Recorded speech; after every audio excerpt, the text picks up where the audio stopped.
I am sure.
The world through rose-colored glasses. Try the new and delicious True Shake Strawberry. Rallyx is presented by Nova Motorsport, First Corner, True Shake, and Proven.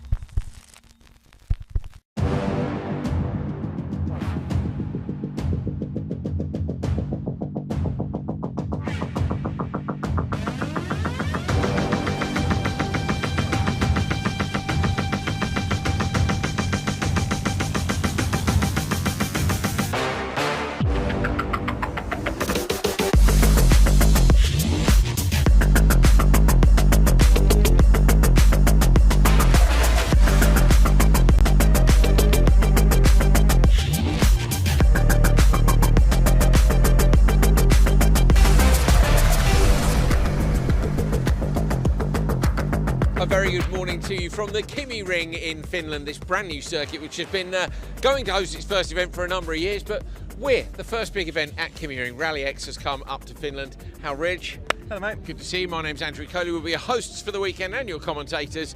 And it's great to be somewhere new. It is an absolutely beautiful weekend. It's kind of, the sun doesn't really set at night, almost a little bit when we got out the sauna last night. Traditional Finnish activities. It's been good so far. Has, yeah, and how wonderful to come to new venues to Rallycross, especially somewhere with this infrastructure and the effort that's being put in to create somewhere new for everybody to come. Yeah, it's a cracking track. The original plan back in 2019, I think, was for MotoGP to come here, various different iterations of circuit ownerships and so on. The Rallycross track was under construction back when we were in Holland. It's not quite ready, I think it's fair to say. It's raceable, absolutely raceable, but the plan is this weekend to do a single header instead of a double header, and that's to allow the track team enough time to maintain the track in between. I've worked on nitrocross. That's not an unusual situation from my point of view. You know, if you keep on top of the gravel, you can continue to race on it. If the track gets away, it can be weekend over. Absolutely, and that's the lesson learned by everybody after free practice 1 yesterday. So the track was actually in visibly good condition ahead of free practice. Rainish drove it, didn't he, and loved it? In the FC1, yeah. And he said the grip was fantastic, it was very consistent across the track, he was sliding everywhere.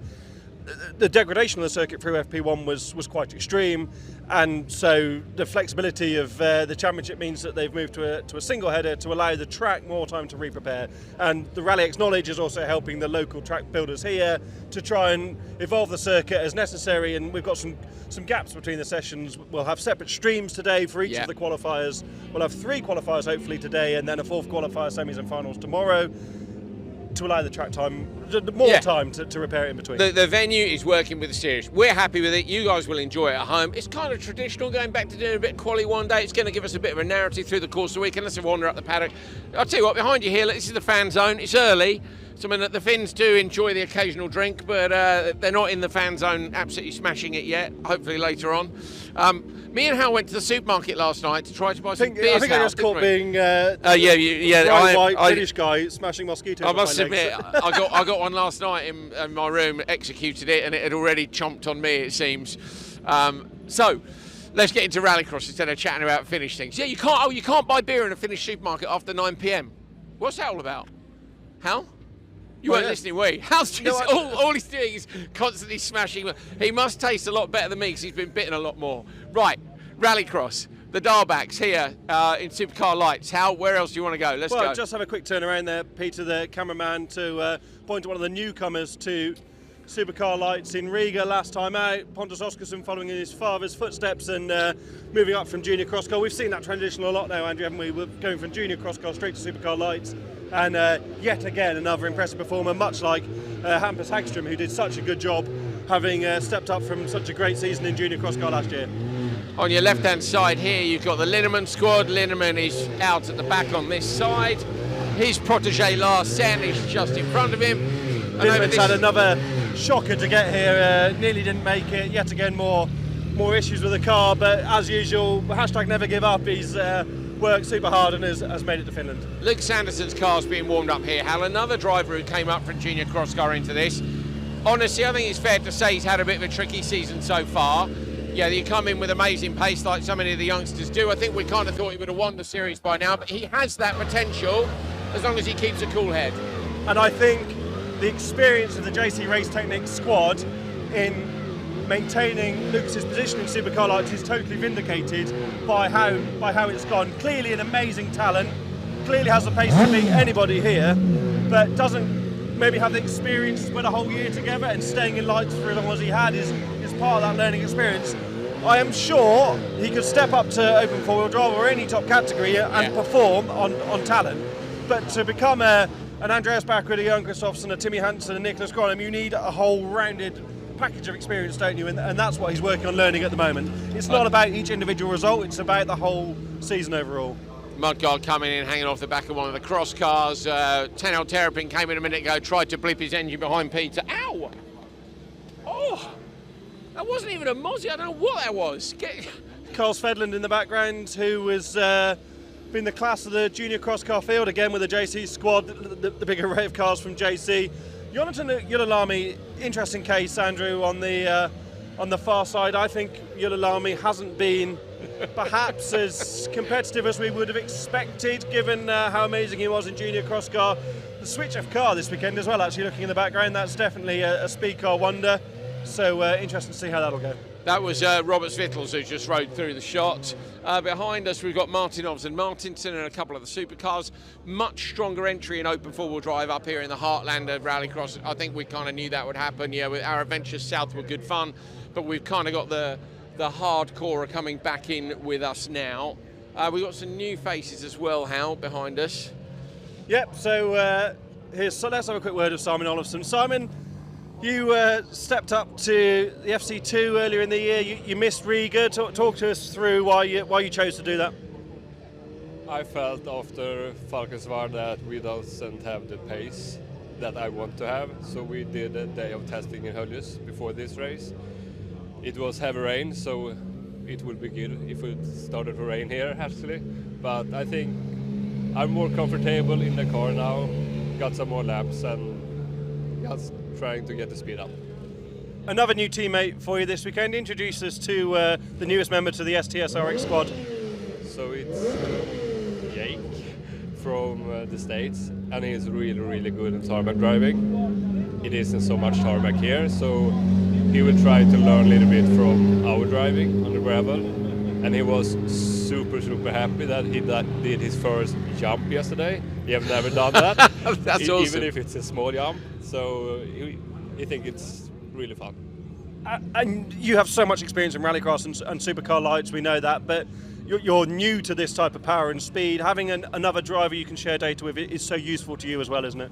Yeah, it is, because I know how I want to drive the car. It's a little bit different from the Lights car, obviously, but to at least have something to share with and see where he gain and when I'm loose, and then vice versa. So yeah, it's at least good to have a guy you can compare the data with. Thank you, mate. Enjoy it.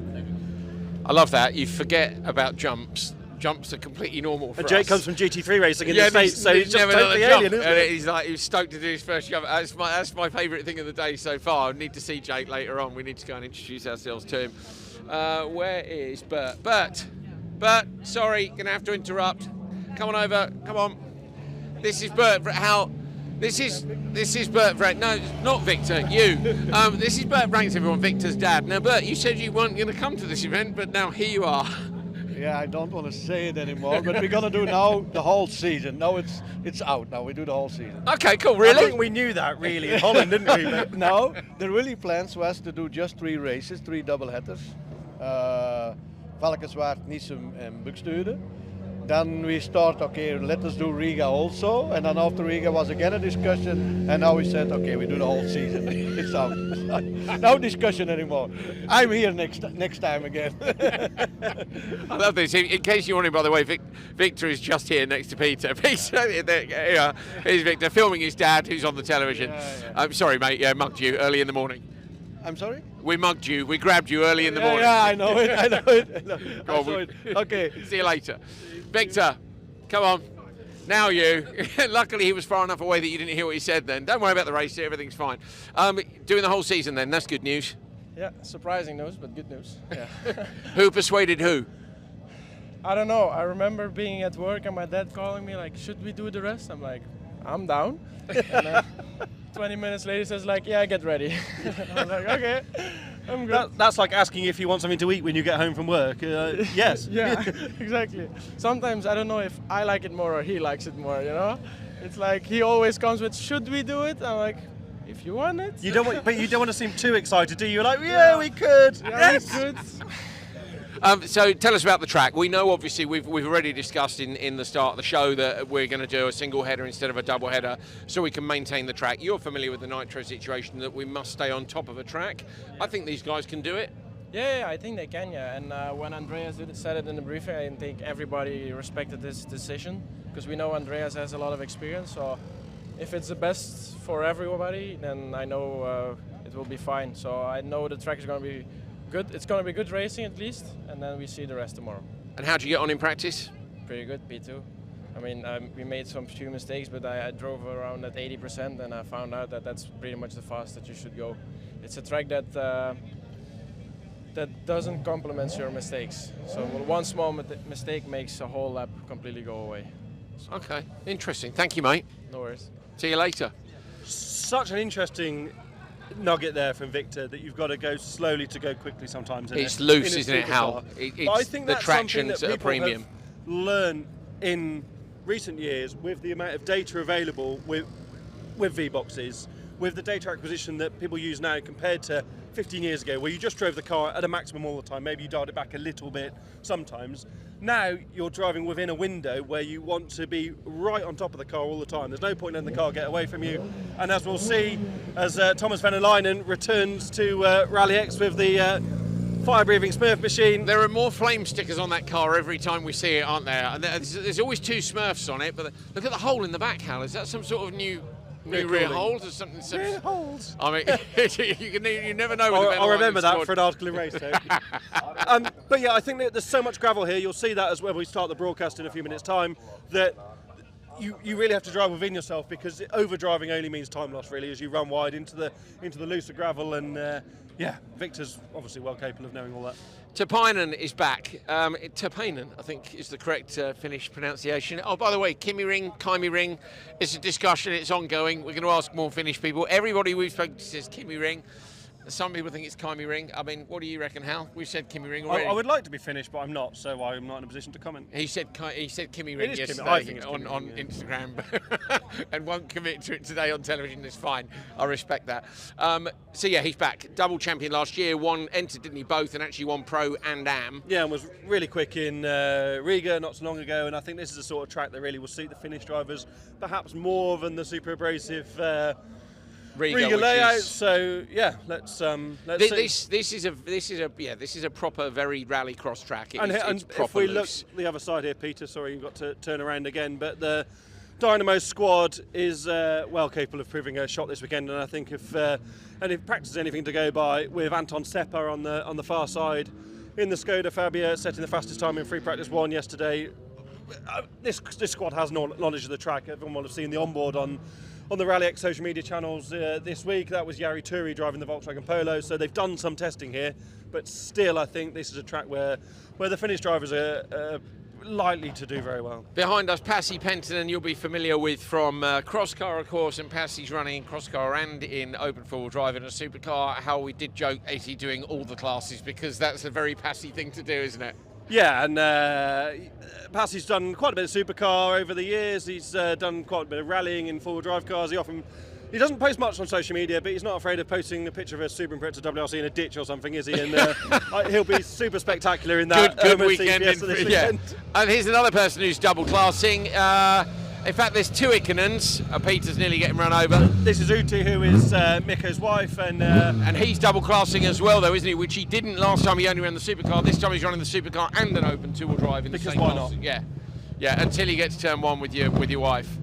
Phoebe Cake is just walking behind Peter. She's trying to hide from us. We'll get it. Phoebe.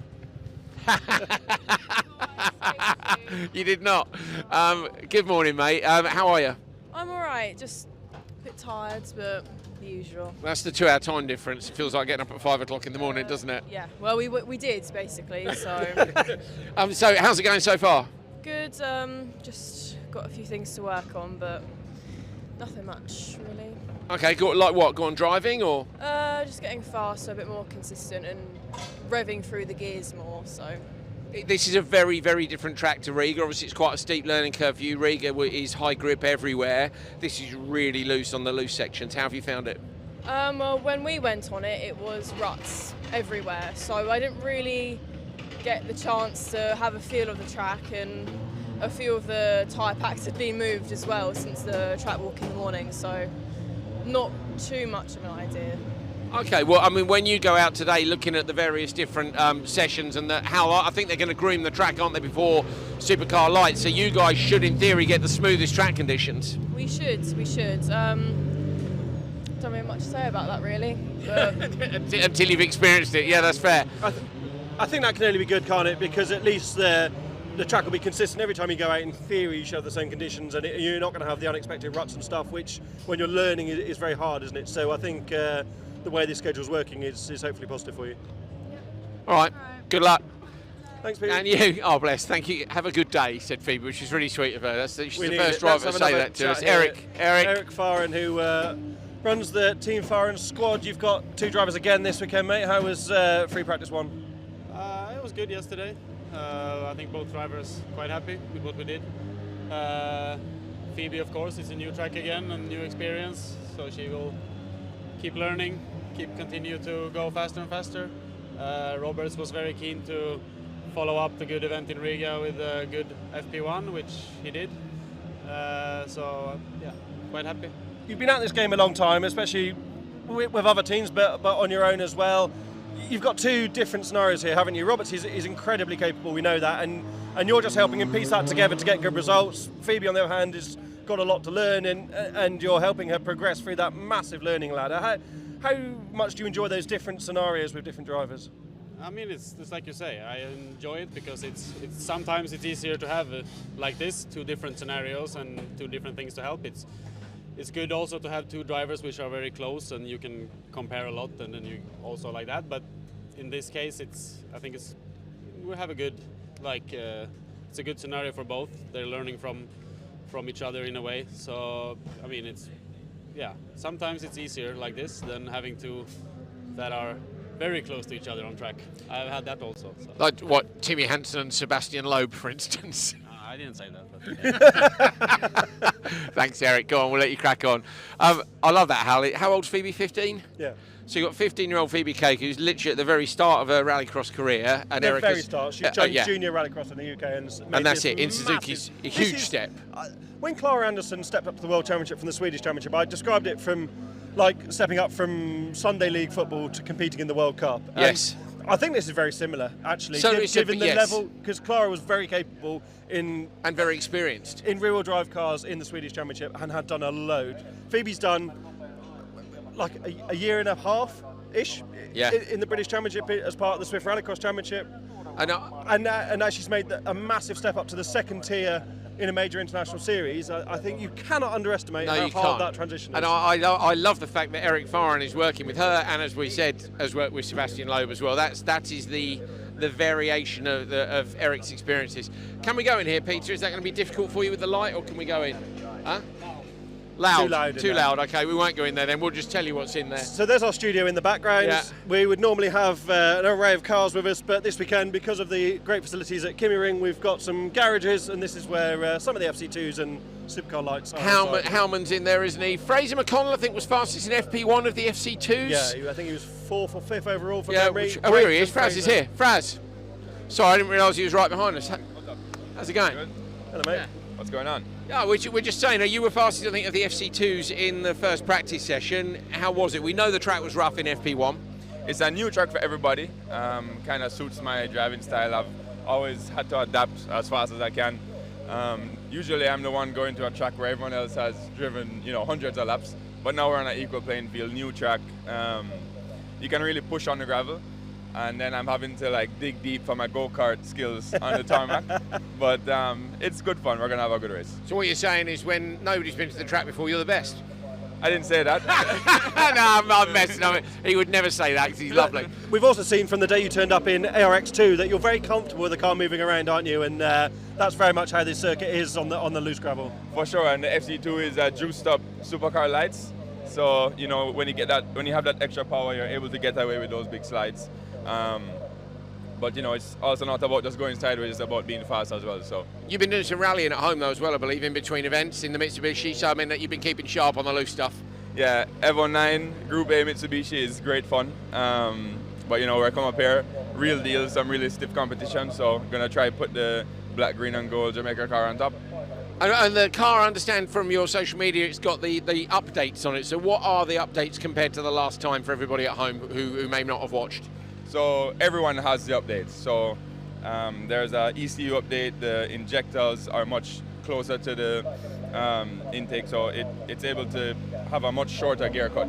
A lot of the times we were struggling with getting the gear in, but now it's so much closer, it's so much more responsive, and we're able to cut down on the shifting time by, I think it was 60 milliseconds or something, so quite a lot.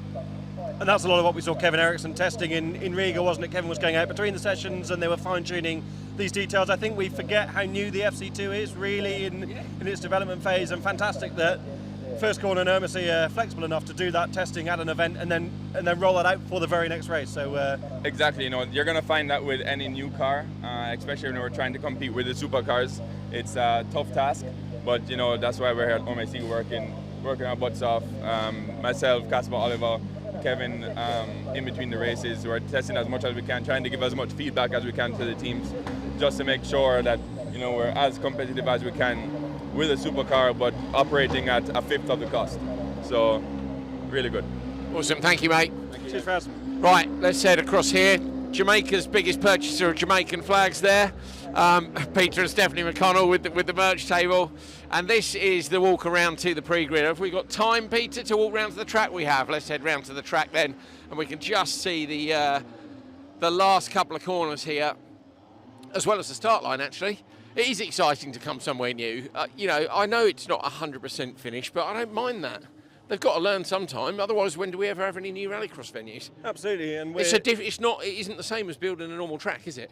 No, and I think we can actually go out onto the grid here because we're in the break, aren't we, between open two-wheel drive and the Supercar Lights practice session going live. Hey, let's have a quick look. Lots of friendly Finns morning all in the paddock. Look at this for a start straight. I know. It's properly long. Let's look down to the first corner to start with, Peter. So off the start line, super long run down into the first corner. It's a right that tightens and then into a hairpin right, basically onto the gravel. The gravel comes over a jump here, so it's sort of adjacent to where you can see the start lights. Technical gravel bit, which we can't really see, but we'll look at in the track guide in just a few moments. And then the elevation is something that none of the onboards you watch pre-event. You never see it, do you? Or even on the TV you see. So there's a lot of elevation here at the end of the lap. Yeah, look, here comes the van. Look, that's top qualifier right now. Very nice. Yes, so standard lap is on the inside, which is the higher line, and then the Joker lap is on the outside. You know what? I think the track looks like it's in great condition. I know they've worked overnight to work some new material into it. It's been watered. it's all part of the learning process, which the venue's going through, which the series is supporting them in, and which the drivers are about to go through as well when we get racing underway. Very much looking forward to this single header weekend at the Kymiring. Let's take a look at the track with Vigo in the drone. So here we go then, the Kymiring flying in over the pre-grid and down what is a very long start-finish straight. The track merges on the right there. They're going to aim to sweep the gravel in that section so you don't lose traction if you're on the inside. Rev limiter here, definitely for Crosscar Junior, but also for FC2. A long, sweeping, tightening right-hander. We've seen a few people spin and go off their hull even in pre-practice this morning. Yep, and then onto the gravel, a right-hander, then a left and over the jump, which is plenty of air got off that, into the landing, bit of tarmac, crossing back over into a loose left-hander. You don't really get the elevation as normal on the TV cameras, but Vigo doing a good job on the drone here, so you can see where it dips down through this double right, very tight around these tyres here, and then tighter again as you climb back up, back onto the tarmac towards this left-hander. Now they're going to change this left-hander from what you're seeing here, because all of the Crosscar drivers were going right to the grass and using the grass as the track markers, so instead they're going to bring some cones out to mark the edge of the circuit so you don't run right to the inside. I think you can see as well from the amount of vehicles there are out there on track, these guys are working as hard as they can to try and make sure it's re-prepared in between sessions. So seen a few comments in the YouTube about, you know, well, why is there less qualifying, etc, etc. It's basically a case of, do we run a race meeting or do we cancel it, is what Andreas said to the drivers this morning. The track is so soft and degrades really quickly, so they're going to head out in between every session to try and repair it. They are working incredibly hard. Eric Farren's dad is out there in one of those machines trying to make sure that you guys get to watch some racing at home, so that's why. It's all about giving the competitors value for money as well, isn't it? Everyone's made a big effort to get up here to Finland, not a cheap journey to make for many of the competitors. And as we come to the end of the lap, just to touch on the final couple of corners that we didn't before, so as we come through the left-hander where they're going to put the cones, you either split left up to the Joker, which we're doing. The standard lap goes through to the right there on the hairpin. This is the Joker. 90 a blind entry there, Andrew, up the tarmac on the race circuit, and then you go steep downhill in the Joker section. Yeah, both exits fire you onto the straight with considerable speed. Thanks to being downhill, as I say, you can reach the rev limiter at the end of this straight in at least 2 of our 5 classes. It'll be fun. That is the Kymiring from the sky, on board with Vigo Koch. I'm Andrew Coley. Hal Ridge is alongside me, as normal. And we're looking forward to getting things underway. Crosscar Junior is out there. Bless them, they've been waiting for us. There was a delay to the start. Then they got the track repairs done quickly. And so now they've been sitting in their cars roasting away, Hal. That shot is a great example of one of the great parts of this Kymiring venue, in that it's been designed with a rallycross track in mind. Most of these race circuits you go to haven't got the infrastructure in the right place, and this absolutely has. So you've got Carl Svedlund on the left of your screen, then Stibberg, Fredriksson, Schnack, and the best start is actually Joanna Yulalami on the outside. She smashed him off the start. Nicely done. Svedlund just didn't have enough revs. It bogged from pole and now has left the door open. No, found good speed there into the first corner. It's all about managing the brakes into turn 1 and down into 2. It gets oh so tight onto the gravel section. Yeah, a little tap of the tyre bail on the inside. This is your first laps around, so we'll try and talk you around it. Left-hander here. He will be keen to try and get through. Remember, he's our pace setter. Svedlund looks up the inside and gets Yulalami nicely dispatched. So they're getting the smoothest track conditions this time, Hal. Yes, they're watered, they normally get slippery, but it is very well groomed for Crosscar, and the same will be said for Supercar lights, because the sessions are actually split so that we can repair the track again in between. There's an example of some of the bumps that are out there. You would take standing water over the big ruts that the track had earlier on. And yeah, it's not even that wet, is it? Because it's quite hot here in Finland today, and the water's being absorbed very quickly indeed. And now we're seeing, I think, an example of where the strongest drivers in the category are. That's Svedlund, is it, around the outside in the Joker section, who's taken an early Joker there and dropped back to P2. He'll be keen to get ahead of Yulalami in the early part of the lap again to not lose the race time. It's a lot of limiter, isn't it, for these guys down the straight. It is a super, super long straight. Round the outside, trying for the move. We'll try and cut back here. And yeah, as Hal said, remember, qualifying is based on Great time. pass. And I think it's fair to say that today the track conditions are going to change markedly, even across a session. And with the length of this circuit, look, as Svedlund goes right to the outside, gets a lot of rotation in the car as he pitches it in to the left-hander. The length of this circuit and the gravel, regardless of the quality of the gravel, I think is a venue where we'll see the best drivers come, you know, shine. The cream always rises to the top, doesn't it? And look at Svedlund, who is the class of junior cross car at the moment.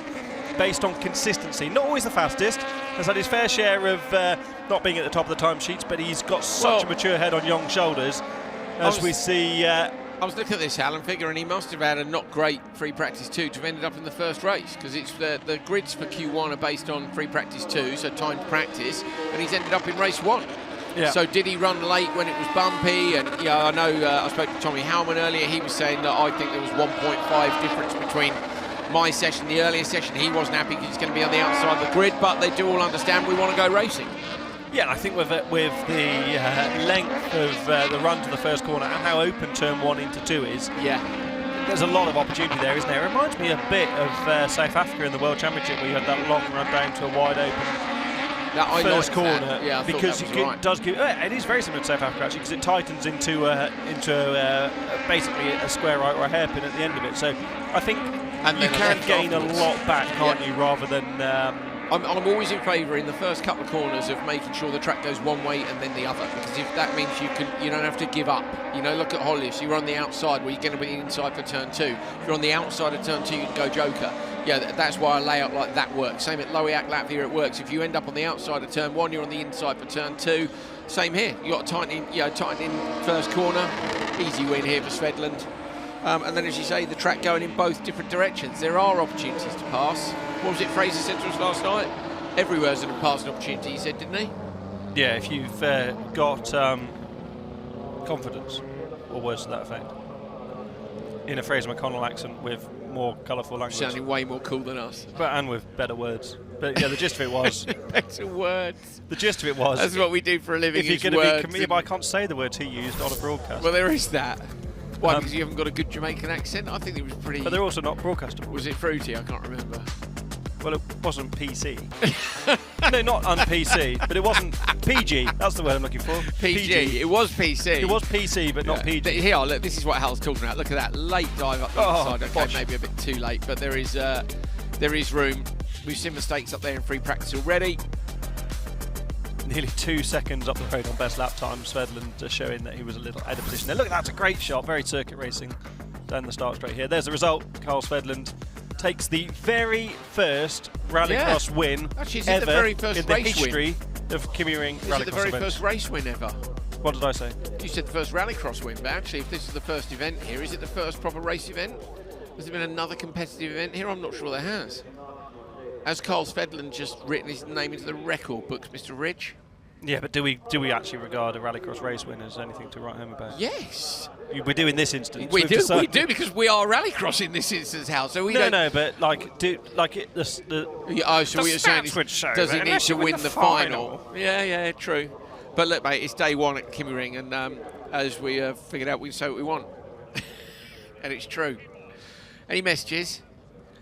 No, my mate's watching Le Mans. Or at least build up to Le Mans. Leave it out, you lot. I mean, we know Le Mans.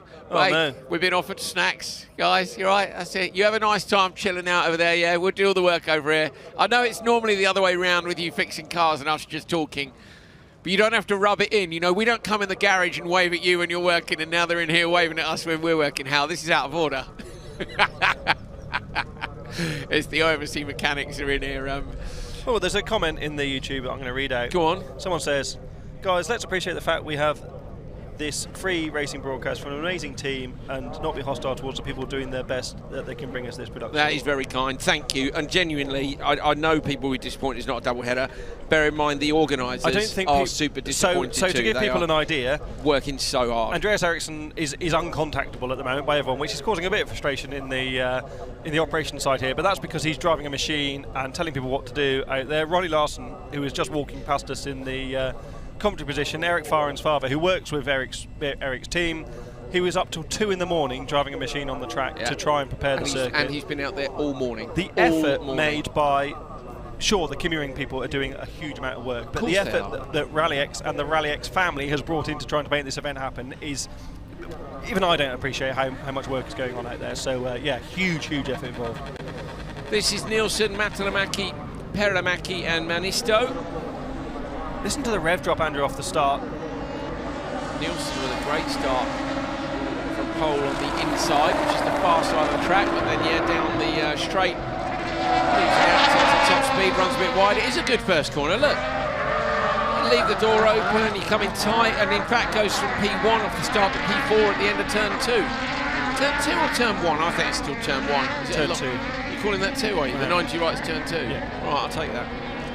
Are you then saying that's turn 2 and 3 though, the double 90 right, or is 3 the left-hander? 3's the left. Yeah, I 2's agree. all one We are on the same page, good. You just said you were calling it turn 1. No, I wasn't sure. I was deciding between turn 1 and turn 2, but then turn 3, I think. On air deciding. Yeah, basically. It's pretty, What's your profession? I'm an on air decider. Yeah, I like it. I make stuff up on air. We know that. Yeah. Anyway, Argentina finals 2014. Remember? How many laps? Oh yeah, 4. As they always are. Sorry, that's a very inside joke. You don't know get what it, lap it is most of the time anyway. I've got no idea. The timing goes that was lap 1, now we're on lap 2. The timing screen, it always is like 2 laps to go, and then it's 3 laps, then they change their mind about how many laps it is because we're doing more sessions or less sessions. I mean, I suppose from that point of view, at least at the Le Mans this weekend, they'll be right when there's just 24 hours. They don't have to worry about how many laps it is, do they? Matalamaki is just done. That's it, Hal, just ignore it. On lap 1, on lap 1, has just bettered the best lap of Svedlund, who did his best lap on the last lap in the last session. So Svedlund, we can only reason that he's struggling a bit there on pace, although he dominated his first session. And Mathlamaki's absolutely flying. Look at the line. Look at the ruts there. So that's, did you see the kick that the leader got? There was almost a karting line from Matlamaki on the outside to run really wide. Was that a karting line, or did he hit the rut and run super wide? My point being, in karting, you search for the grip, don't you, rather than in a car where you drive on the raceway. Yeah. Be interested to see if people start swapping lines later on. Yeah, by the way, Hal, it's best we warn everyone in the comments, if you disappear at 4 o'clock to watch Le Mans, you are no longer a regular. The first 2 hours, okay, I'll tell you what, I'll let you watch the start at 4, but I expect you to be with us for the finals. At what time of the finals, do you reckon? How about half 5-ish, half 5, 6? Tomorrow. Today. Le Mans starts at 4 today. Oh, what time is it in Finland compared to France? We don't have any finals today. Huh? Oh yes, single header. Damn it, that means they're going to watch the start of Le Mans, doesn't it? See how confusing our job is? I think you're making it so. I could be. I, by the way, was offered the chance to go and commentate Le Mans this weekend, but how I chose to be here in Finland at Rallycross. Nielsen is done a 1:03.7, third on track, and we are riding above Nielsen now, putting Ministo under massive pressure. Here's the entrance to the Joker, so watch for the 90 right, getting tighter, look in between the arm cone. Then this drop down there's a good example of how steep it is. It is quite steep coming down the hill. Checker is out. Matlamaki coming over the line. Target time is 3:28, and it is at 3:25. So that's a lot faster. Everyone in that race has gone significantly faster on lap time than their respective finishes in the previous race. So why is Svedlund struggling so much?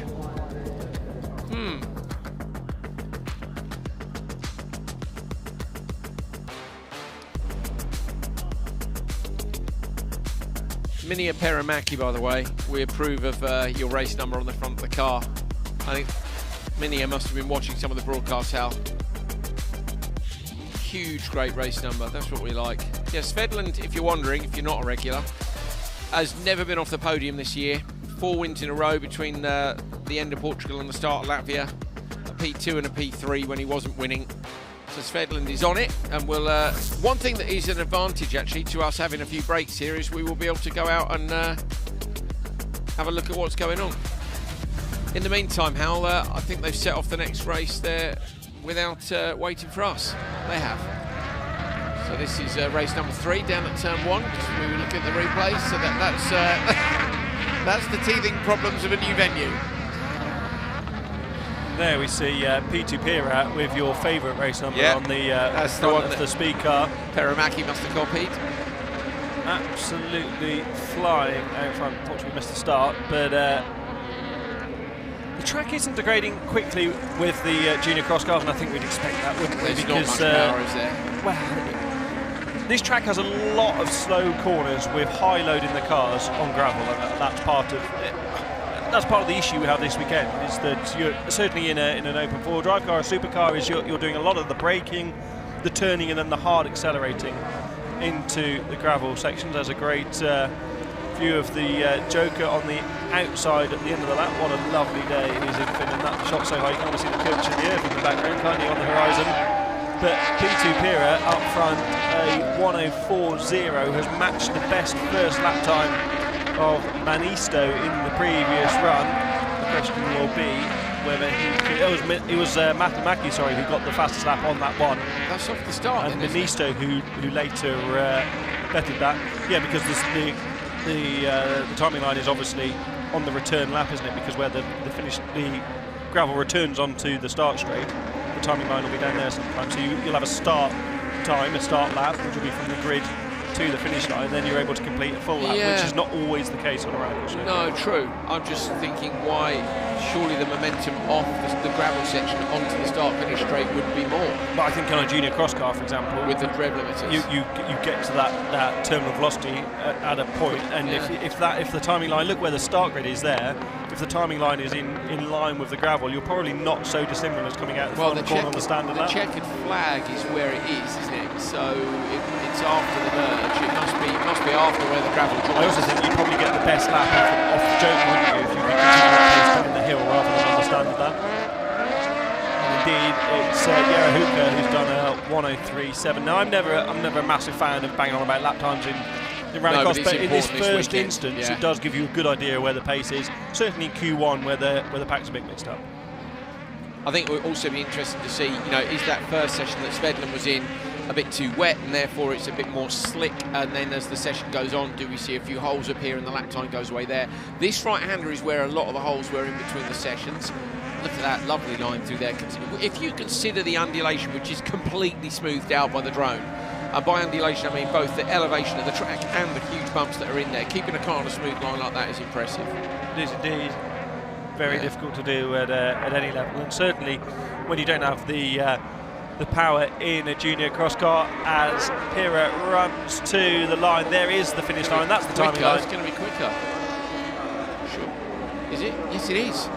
So Pira's gone quicker. It is fastest last, but they've gone quicker in every one of those races. I mean, you would expect that, other than the fact Svedlund was in the first one. So that's maybe giving us a clue about how the track's going to develop. So we think the very first race meeting ever.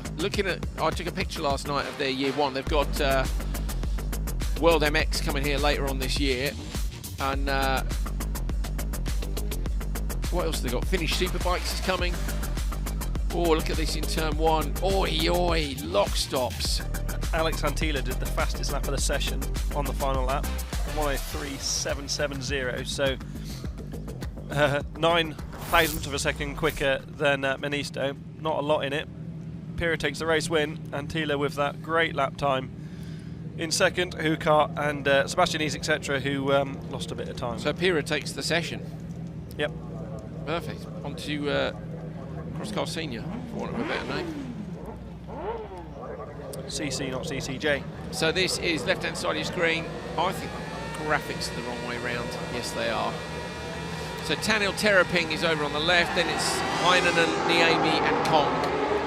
Terraping on the inside. This will be interesting to see in terms of getting more RPM. Heinonen has got the better start from slot number 2, so Terraping, who've got the best start, actually loses out. Kong in the orange buggy. Are they going to leave the door open? Terraping looks back up the inside, and Kong has gone from the back of the pack to the front with a brilliant move in turn 1. Sideways on the way up to the jump, Kenneth Kong. Hard to see the numbers on the cross cars, isn't it, with this super bright sunlight here in Finland. It's such a Scandinavian light, isn't it? I know that sounds silly, but no, it's a very harsh and contrasty sun in the summer up here. It's super bright. We're sitting in a bright white tent. I mean, even last night we went to bed, I don't know, midnight-ish, and it's not daylight. It's not midnight sun territory here.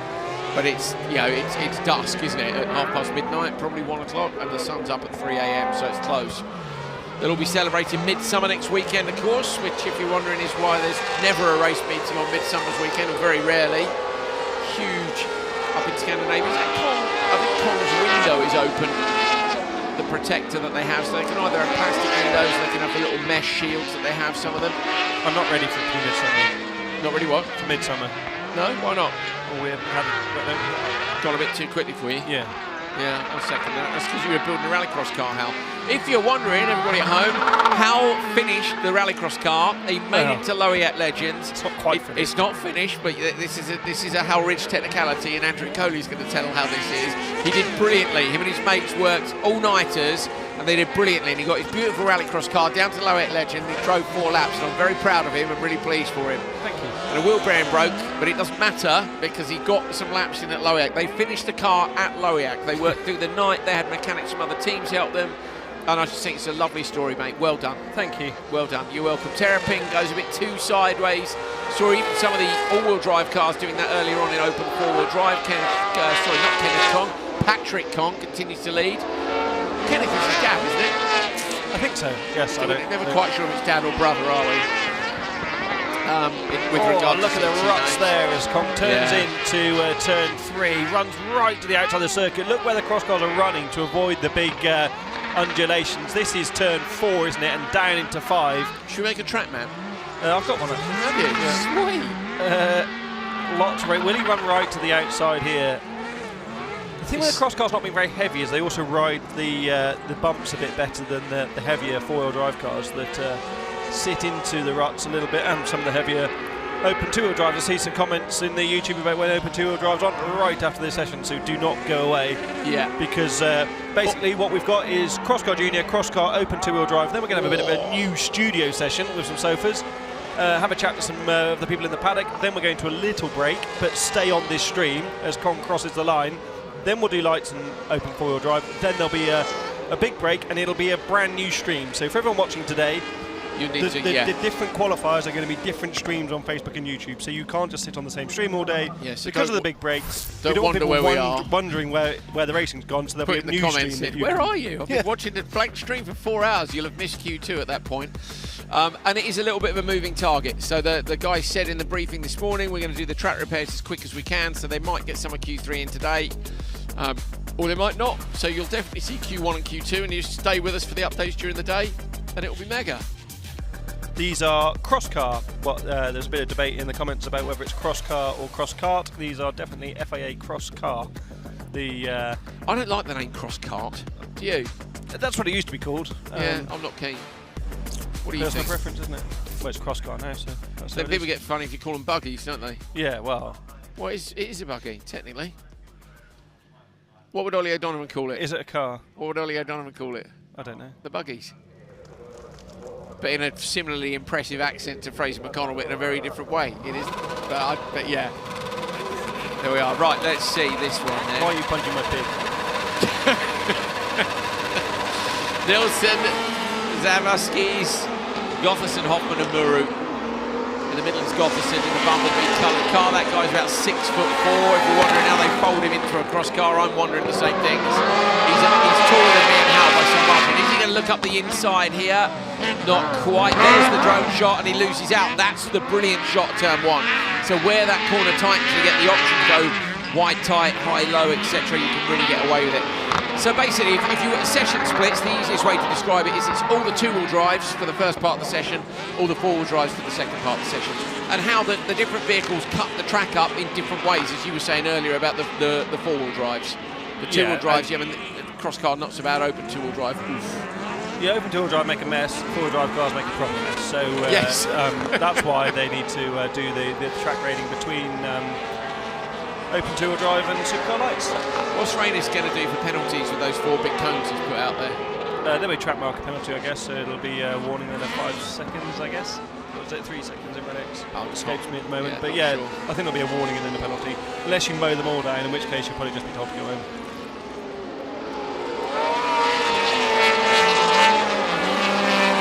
Crosscar are still accelerating at the end of the straight. They have enough legs and enough gear ratio to still be accelerating. Basically, motorcycle gearing.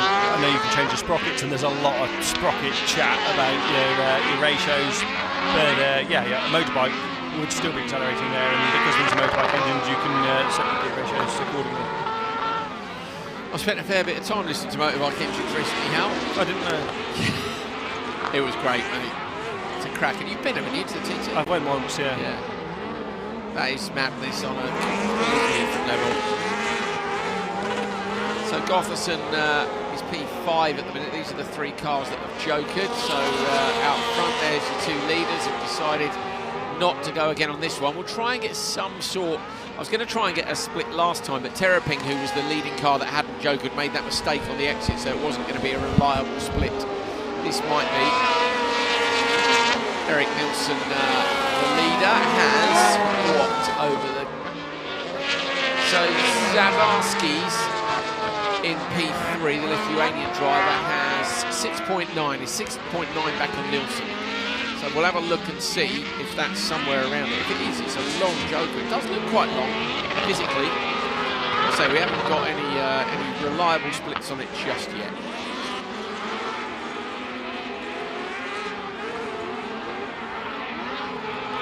Right, final lap. This time then the leaders will go joker. So you're looking at Nilsson who's going to go in, and we're looking at that split time of 6.9. I'm going to figure out whether or not that is a good idea. The 2 cars together in the background. The first one of those, Zavarski's, has jokered already, and he's going to come through the standard lap. And I don't think it's going to be close enough for us to get okay. So 6.9, let's see what it is when he comes across the line. 6.9 was easily enough. Zavarski's comes through 2.7 back. 6.9 minus 2.7 is 4.2, is it? 4.2, Hal. Thumbs up from Mr. Ridge. So here, look, this is what turn 1 does. See, if you run out wide, and then Gotherson has a look to the inside, but compromises his own turn in and gets mucked. So I like turn 1. I thought when I saw the first onboard, I thought turn 1 would be fun. There are a couple of onboards floating about this week on YouTube, and yes, I like the look of those. I think it could be tough to pass elsewhere on the track, but if there's an opportunity in turn 1, that makes me happy. That's the spotters area up on the front of the stunning pit building here at the Kymiring. Nilsson takes it. 3:13 is not enough though to go into the lead. Patrick Kong with a 3:09.7 is still in the lead. So we're on to race 3. And Kong from race number 1 is your session leader at the minute. I think Q2 might be a better indicator when you'd like to think that quick people would be in together, but it's not quite the same. It was ever thus, racing. wasn't it? Q1 is always disappointing is not fair, but never a great example of. Well, it's either a random grid draw, isn't it, or it's the results of FP, and it's not quite the same as when you're out there racing. So that's yes to whoever did that. Yulilami, Jensen, Yugar, Schnack, and Kiel on the outside. Yulilami looks like changing gear earlier than everybody else. Hasn't run out of legs yet. Yugar into P2 with a bright yellow bodywork. Yulilami now needs to not open the door to Yugar. Backs the car in nicely to the apex and holds on. Tidily done. A couple of position swaps in the background, but Yulilami leads. With the wheelie as well off the line. We saw that often from Riku Hukar in the past, didn't we? A change of machine this weekend for Yulilami, no longer in the Kazmat, now in the Speed Car Wonder. You mentioned that in the pre-show, Hal. It's interesting, isn't it? Will that be the change in form that Yulilami's looking for? Yeah, maybe. In the wall in the background, is that looks like Schnack to me? Is it? No, it's Jensen. Looks very similar to Speed Car Machine. Jensen in the wall, and there's bent the rear wing sideways, if nothing else. Yeah, even if the cars are the same and perform the same, sometimes you just need that little bit of feeling. I think it's psychological. I think sometimes you just need a shift. It's like a setup test, isn't it? Sometimes you need to feel like something's changed. Like when a rally driver changes co-driver. Yeah, or a rally driver changes springs on a test, even though the springs might be basically the same. You just have ran really wide in the brakes. Sorry, Hal, that was Andre Kiel. The Estonian driver just got too deep on the brakes, and there you can see the bumps are really starting to come in. And again on the brakes here over the crest. It was the P-Tech machine that was so impressive, wasn't it, a few weeks ago in Riga in the last instalment of Rallyx, down on this bumpy, loose surface section. It was Rag, wasn't it? It was, yeah, I'm in Rag, yeah. 53% gravel this circuit, so quite high ratio of gravel to tarmac compared to normal. Normally you're looking at 60-40 tarmac to gravel, but this is 53 gravel and a long lap as well. 1,568 metres, including the Joker, where Ugar is at the moment. Ugar, go on, have it. Ugar right out in the piles of gravel at the side of the track. I think it was Ugar who was fastest in FP1, and Pace Motorsport were fairly enough calling that the new Crosscar lap record at There's going to be a lot of that this weekend, isn't there? Well, it depends, doesn't it? If the track might have been at its best yesterday, you never know, do you, in terms of grip. But where the bedrock is also coming through on the loose surface section, that could give you a bit more grip as the track is prepared. We're also the first people to go 5 up in a car with rainy stitches around the Rallycross track, Hal. I mean, we don't know that's a fact. Well, no, Rainis has never driven 5 people around there except for today, has he? He only had that terrible rental car yesterday that he couldn't fit 5 people into. 2 Finns, 2 Brits and a Latvian walk into a Rallycross track. There was a bit of banter about World Motocross coming here later in the year, wasn't there? Could have used some of the bumps that were created in one of the sessions earlier on today as a whoop section, definitely. Oh, look at the speed you can carry through the Joker and then use the gravel on the outside. Side by side as well over the line. Ugar just by 0.023. That's what we want to see. Great run. So yeah, you've got to get good traction, haven't you? It's particularly coming off the Joker, Hal, on the outside. With it dropping away in the right-hander, you get on the gas too early and the gravity will run you deep anyway, won't it? Oh, look at that. That was a great wheelie. I'm disappointed that Yillalami's wheelie might have cost him the race there at 0.023, but we have long campaigned for wheelies to be made mandatory. Should get some sort of a bonus. Well, it's fair old clatter into the barrier as well. This here, so coming down here, look, if you get on it too early and end up in the roost at the side of the track, that was a great exit. I think Yillalami had to lift slightly for the merge. I think that's also Yillalami towards being back on form, isn't it, with that run to the line. Okay, lost out a little bit, but Ugar has been right at the front of this championship this season. Crosscar so competitive, still 2 races and 10 drivers to go in Q1, but Yillalami hasn't been at the pointy end like we would have expected him to be, and maybe this is a resurgence he needs. Ugar's the only driver to be on the podium at every round, although it hasn't taken a win yet. Maybe today's the day. This is Isak Setra, Jensen, Ugar, Schnack. Oh no, that's the previous one. Isak Setra, Jensen. Oh, there's a Jensen in this too. Lindquist, Penton and Martin. Penton at the back of the pack double class today. They're both Lucas Jensens as well to make reading the grid extra confusing. Up the inside, Jensen this time around. Penton trying to follow on Lindquist, but there's no way through. Lindquist now looks to the inside on Jensen. We just missed that as Vigas doing too fast in the drone over the top, but up front, Espinese, etc. These are the sort of conditions that etc. Tends to like, I think. A lot of experience in front wheel drive, and when it's a bit sort of bumpy and undulating in a rear-wheel drive, you don't necessarily have the commitment of a rear-wheel drive car that you would do on a nice dry surface, and clearly that's working well for Espin. Lindquist, Hal, has inspired with his Holland Send the latest full send medals, which Keith Colton very kindly made and sent to me ahead of this weekend. He made us some a couple of seasons ago. They're cool, aren't they? They are cool, yeah. Well, we need to present that to he's definitely getting one. Lindquist. As is the inspiration for it. He is definitely getting one. And Keith wanted to shout out for his dad, Ed Colton, who I sent you the screenshot of. He used to compete in European Rallycross. Cool, yeah. Nice. Very cool. Yeah, thank you very much to Keith and Ed, you legends, for being so invested in the sport as to make some lovely 3D printed medals. And Lindquist will be the first recipient because it's his car that is on the medal. We'll have to get him over at some point. Peter, we need Lindquist at some point. Lindquist at some point. He's inspired the new full send medals. I'm just talking to our producer on air. We've got to give him that. Very, very professional. Oh, no, it's fine. Everything's fine. It's going to be a long 2 days.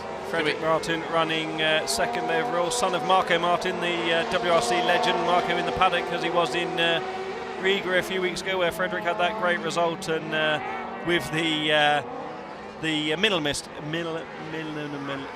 Why can't I say that word? Minimalist livery on the car. There we go. Livery on the cars. We see it there from the drone. Is all composite panels and clearly weight saving. I saw that on the grid yesterday. There you are. Yeah, it looks mega. Looks green, doesn't it? But it's actually just it's carbon Kevlar. Yes. I liked it. But they did an amazing grid lineup yesterday, which must be on social media already, of all the cars down the start-finish straight. Yeah, his Crosscar was sat there naked, basically, isn't it? Or might be losing a position here. That's a little dive up the inside. Good move. And that shows you can get through out there. So that's Jensen passing Martin out on track.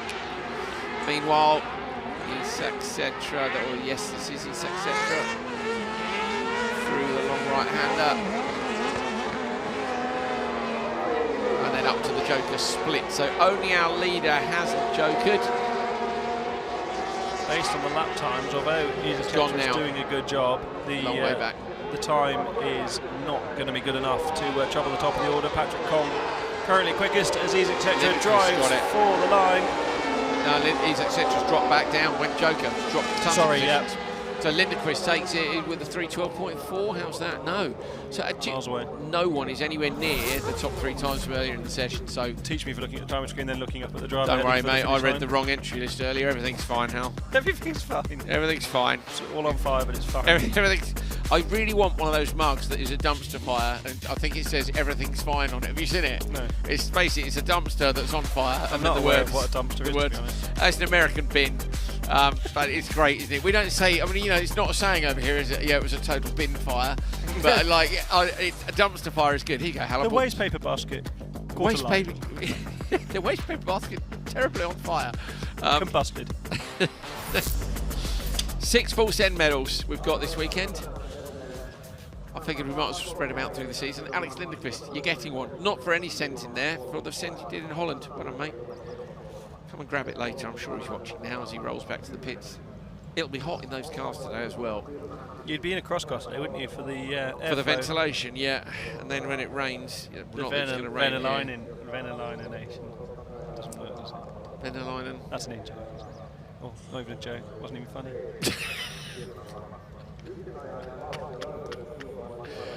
What are you doing over here, Peter? Oh, you can put it on the socials. Come on, stick it on there. It's good, isn't it? I think Peter deserves one for just being actually, the so do I. Yeah. Yeah. So yeah, the full set medals.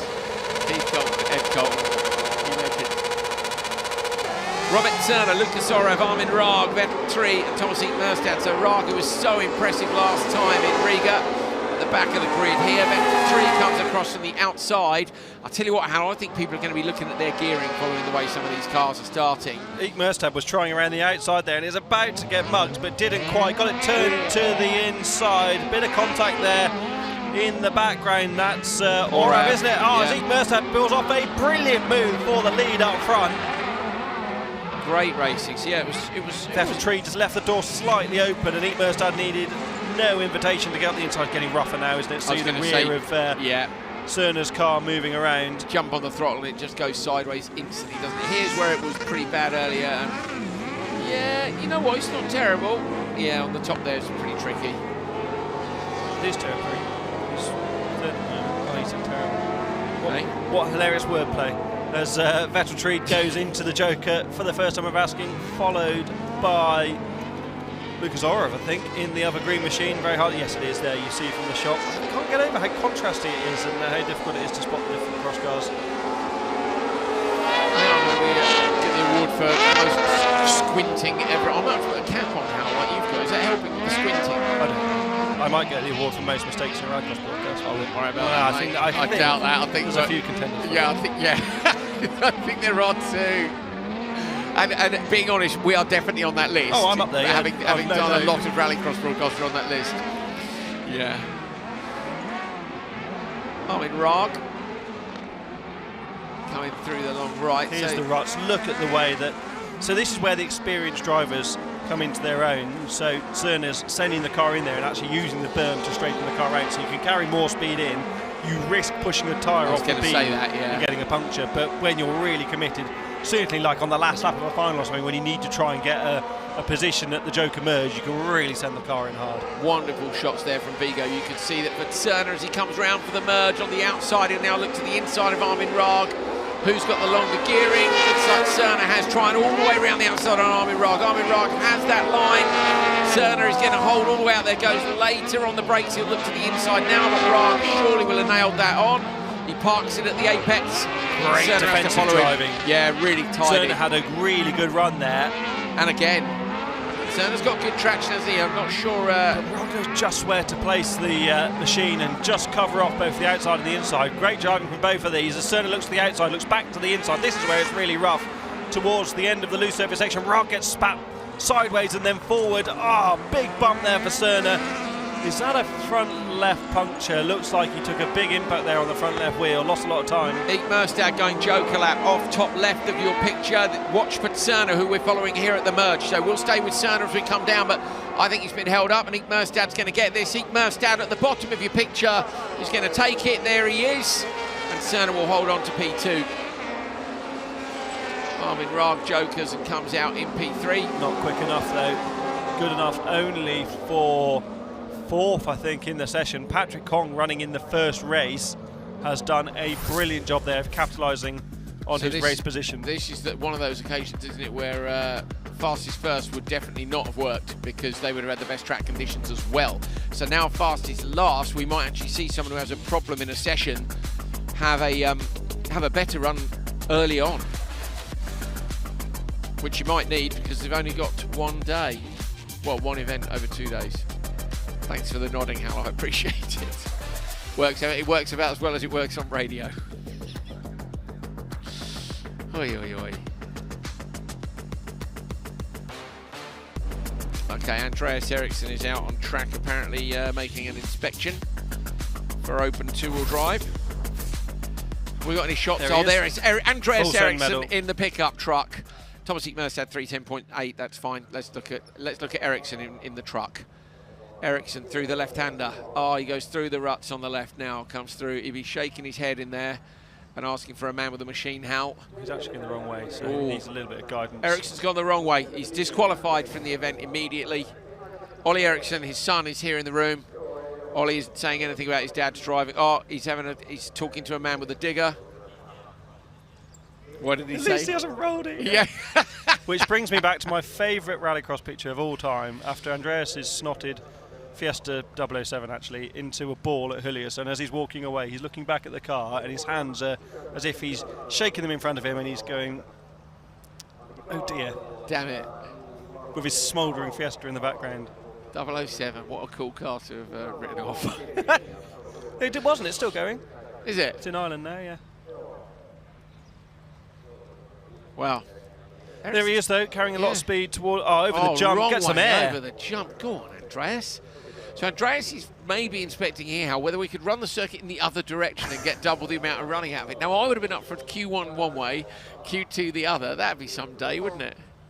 Imagine how confused we'd be then. Oh, don't. What corner is it? Don't know. Which way does it go? My most hated thing at Nitro was when they were like, there's one joker lap for one and one joker lap for the other, and one would be longer and one would be shorter. That made me want to, like, kill a whole town, really, which is incredibly annoying. Wow, it's hot, isn't it? It's rather warm. They are actually repairing mid-session. Interesting. With two groups of open two-wheel drive that are due to go out, I say if the track's not suitable, we might not. Hal's getting a plan now from HQ.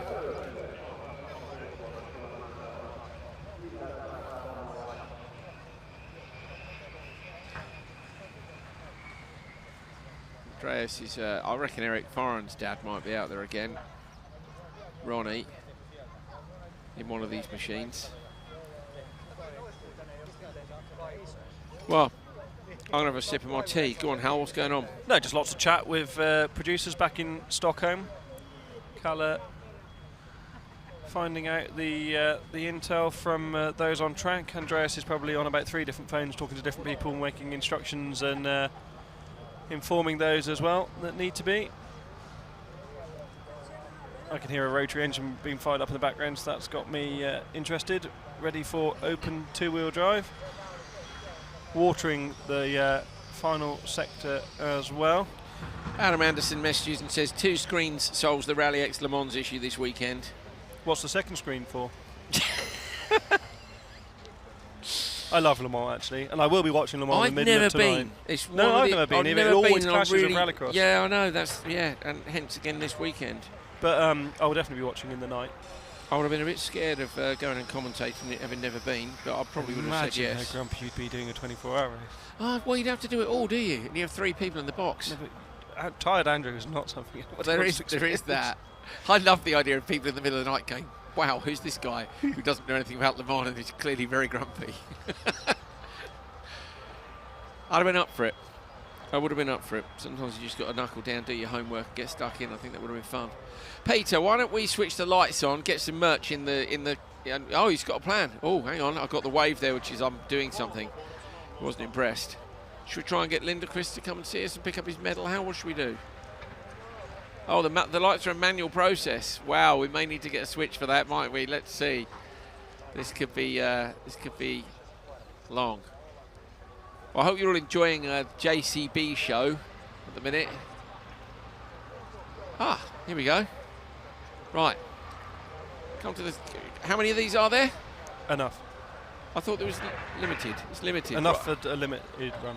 Right, come on then. Come to the studio. That's enough of all those diggers. We'll have another look at them in a minute. Which side are you holding up, Hal? Look at this. Look at, and us, by the way. No, Hello. no hands.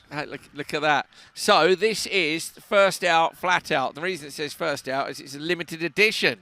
Yeah. And it's the first time at Kymiring. Yeah, true. And All the firsts. Kymiring RX with the Rallycross track That's on better. there. It's got the Joker length, all the rest of it. That is on the Rallyx shop now, and there's only 70 of them. How much are they, Peter? $42.99. So you know, if you want one, there's only 70. I mean, it's up to you. You could come to the Kymiring wearing this, and everyone would be jealous. In fact, you can buy them here, can't you? What's this? And another one. Yeah, don't drop it, dropped the Peter. white It's dirty. t-shirt. Have you dropped it? No, I didn't drop it. He did drop it. Don't buy that one of the 70. That's mine. If you get a dirty one, are you taking that? Yeah. Well, that means it's only 68. So, why? It's not 2. That's a terrible throw, Peter. Come in, Peter. He's not coming in. $32.99 for the black ones. You can drop the black ones. Come in a model. We need an actual model here, not you can drop the black ones on the floor. If you get a dirty white T-shirt, that's Hal Ridge's fault. He dropped it. Peter, can we have a T-shirt? We can't, can we? We can't have a T-shirt, can we? Can we have the white? Can we? Yeah, I can. I'm going to get a white T-shirt. 68. Ollie, come around. Hey? Yeah, actually, Ollie Eriksson, you have to pay for it. Get around here. He's right, though, to be fair. Oh, Ollie, wow. You look great. Hold on, let me switch you on. You look great, Ollie. Has Andrew ever turned you on before? No, hopefully. No comments. Hopefully never. Hey, congratulations. Yeah, man. And welcome back. Thank you, thank you. How much sleep are we getting at the minute? Tonight was actually really good. Yeah. Yeah. First time in 4 weeks. Okay. So wow. I was hoping yesterday, but then my dad came because we're sharing the same trailer with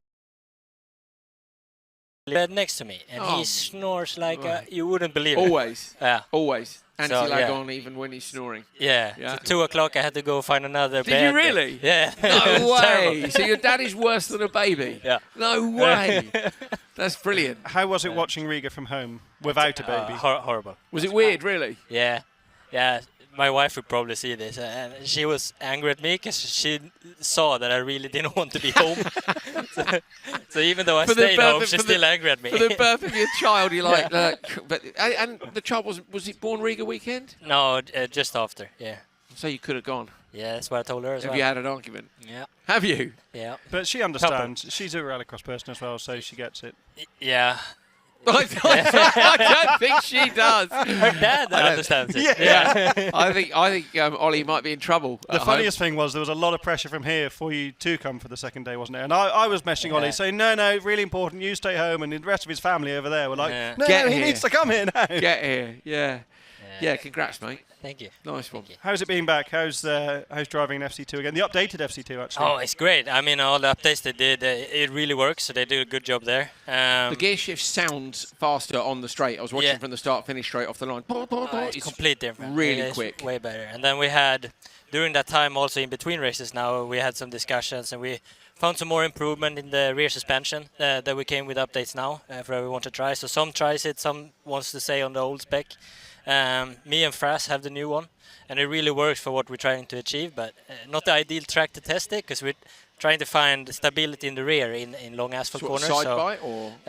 No, stability, so it doesn't lean over. Oh, so it obviously doesn't we have collapse. the Okay, we have the engine in the back, so we need a lot of stability in the rear. So what, roll bar trickery or is it roll centers? Yeah, but we have, since we have inboard suspension, we have a push rod, so we can change ratio on the damper speed and stuff. So it's an update on that.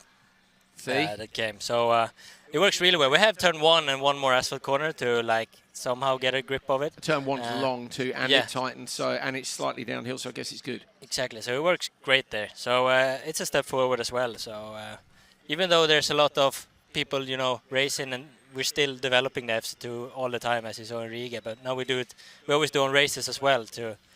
When did you debut it last year? Was it the first event? Elvspin was... You've been testing it the year before, because I heard it was tested at Phoenix, wasn't it? I remember that. Then we tried Tierp, where we had issues. Yes, so Tierp it didn't run, so it was which one? Sorry, it was... Elvspin was the first. What was the date? June? Yeah. So the car's only been out for a year, really? Yeah. I mean, okay, you've had a test mule, but it's only been actually competed. That's crazy, isn't it? Feels That's like when a lot. Kevin rolled. Yes. That's why he's no longer the test driver. It's actually the car in the tent there. Yeah, nice, isn't it? Race of Champions one. You can write in your books, you know. Is that one? Yeah, don't worry. It's listed. Thanks for all your help, by the way. Not. Hal's made a note for issue number 2 of But it's good though. We to win. were 4 FC2s in top 5 now on Coley, so that's great. The supercars here, Exactly. You know, the level's high, isn't it? Yeah, we knew we would struggle in Riga, because that track, you know, where we lacked in performance in FC2 was all the things you need to be good at in Riga. That was what we lacked. Help me with English here. This was what a good car in Riga needs. Yeah. That's why we were a bit off pace there, but that's why we needed to go there to test it also, to see what we needed to improve, where the big changes would be, and we found it. Right, so I think it was brilliant to see the technique of sending Kevin out after the session time. You know, it's got to be relevant to track conditions. And also in Riga, where you've got an actual reference, haven't you? Whereas you know, someone like here, where it evolves so quickly.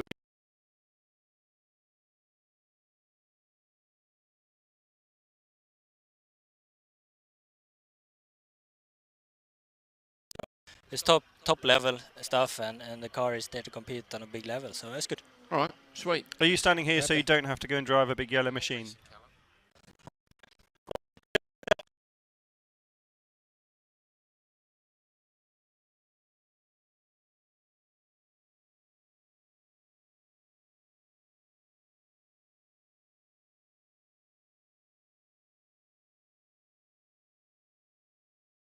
Is that the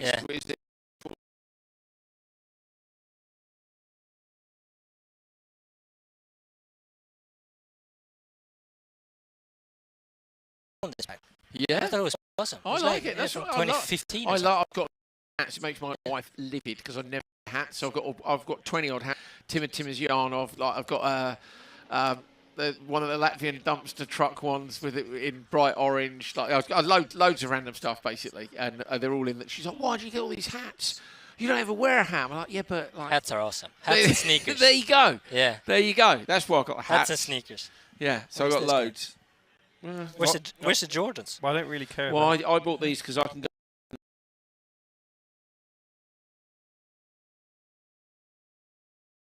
All the shoes around in our hallway in our apartment, and then we realised that none of the shoes are mine. There's a whole row of shoes, and I don't own any of them. Really? How many pairs of shoes have you got?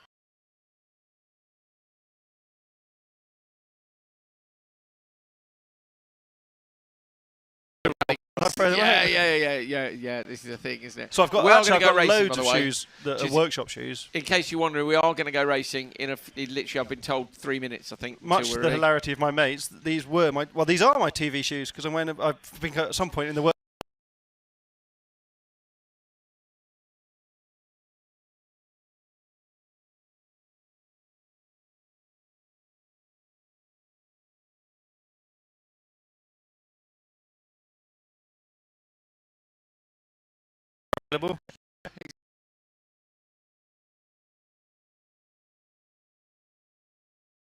Peter, maybe we should make... Hey, you hear me? Peter. You hear us? Trainers. Maybe you should make a trainer's merch, like a good sneaker. A Rallyx sneaker. Rallyx sneaker. I'd wear that. I would wear those, yeah. I'd wear next that. step. Do that.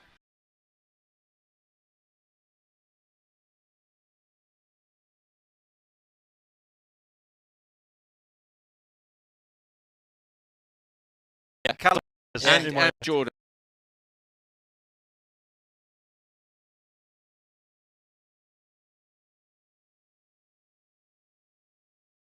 Nike Haldrew. Oh my, yes, Calla. Nike Haldrew. That's our nickname, Haldrew. What do you think? Would you wear that? You wouldn't wear it, would you?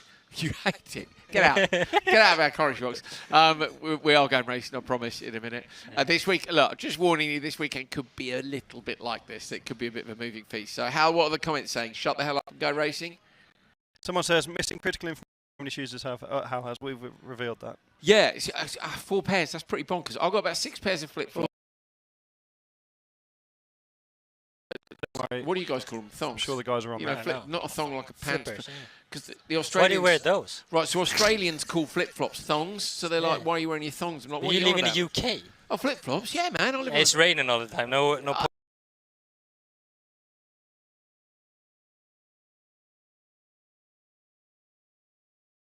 So yeah, I've got about 6 pairs of flip-flops, and then I don't know, 4 or 5 pairs of trainers.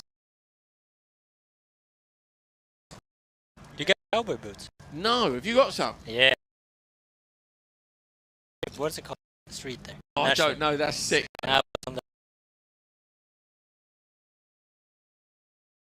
They're awesome.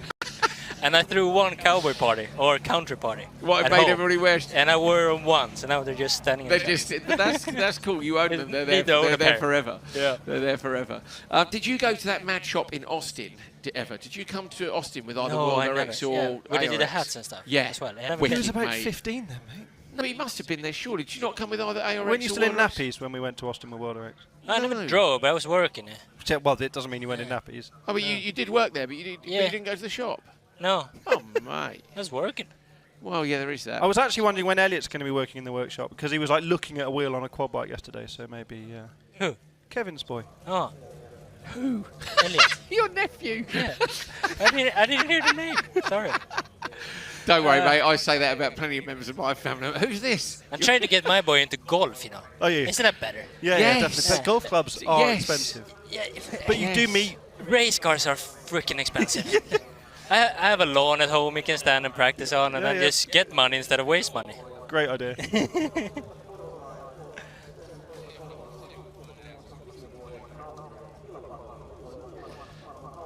We're just.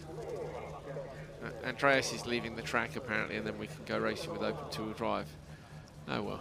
So anyone mentioning the audio issues, I can promise you the guys are on it. So hopefully they'll fix. What are the audio issues? I'm not sure, but lots of people say there's audio issues. So the Don't be specific, dead serious. Let us know what what the issue is your end. We need to know what the problem is. We can't. Sometimes we can hear it this end, but if we can't, then let us know what the issue is in the comments. We'll get the engineers onto it straight away, guys. Thank you very This much. interesting car, the blue Escort here, Mikko Ikonen, he's doubling down this weekend, and that car actually has a supercar engine. I found out. Yeah. You know, yeah. Derek Tohill tried that and hated it. Yeah.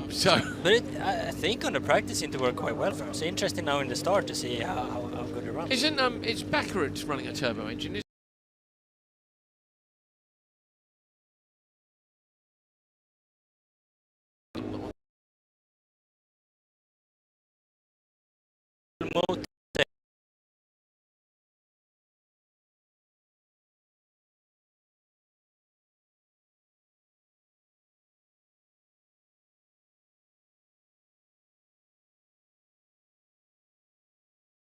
So we've had 2 jump starts. That's slot number 5. So that was Uti that jumped the start that time.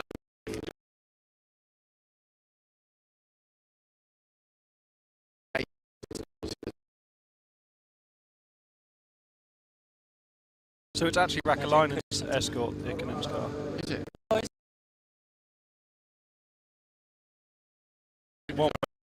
Yeah, I think they upgraded the wiring system. Yeah.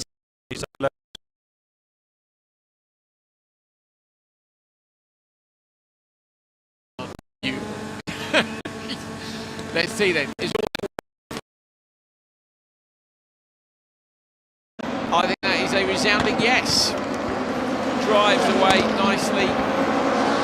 And down to turn 1 easily in the lead. Ikonen gets to pick exactly what line he wants through the first corner, and then that's that tightening right-hander. Ollie, talk us around a lap here while we watch the Emil Hammer, sorry Andrew, just made a massive lunge from P4 down into P2, and look how much smoother the track is. The track maintenance has made a big difference ahead of this session. Yeah, go on Ollie, what's tricky here? Yeah, it's navigating through when they arrive, you know. For first heat will be good, but then throughout the heat round it's going to rut up more and more and more. That's unfortunately why we only race a single header this weekend, because we need so much track maintenance to be able to race on it. But the track layout is awesome. That's what I was going to say, the layout's good, isn't it? With just yesterday evening on practice, everyone was enjoying it a lot, so the potential is really good there. It's just the gravel is not there for us.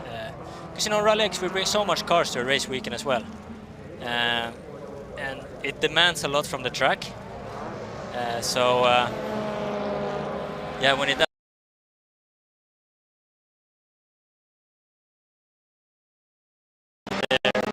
Definitely, and there's lots of people putting a big effort into try. Look, got here, Ollie, and when you're in that position, it's all about time, isn't it? Yeah, they're all about. So you keep on it, and yeah, sometimes that's a bit difficult to gauge the pace, isn't it? When the track's changing all the time when you're out on your own. Yeah, exactly. Right now he's just you know, doing a time qualifying by himself.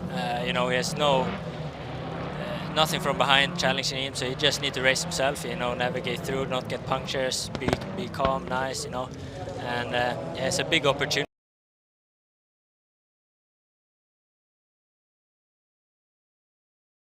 Progress through. Hard sometimes to put as hard as you can on your own without any other references, and it's only your experience that tells you what you get away with on a big fine type push. Yeah, exactly. Especially since they put all the gravel back in water now, it's hard to know where the limit is. Normally, you can be a bit under the limit then.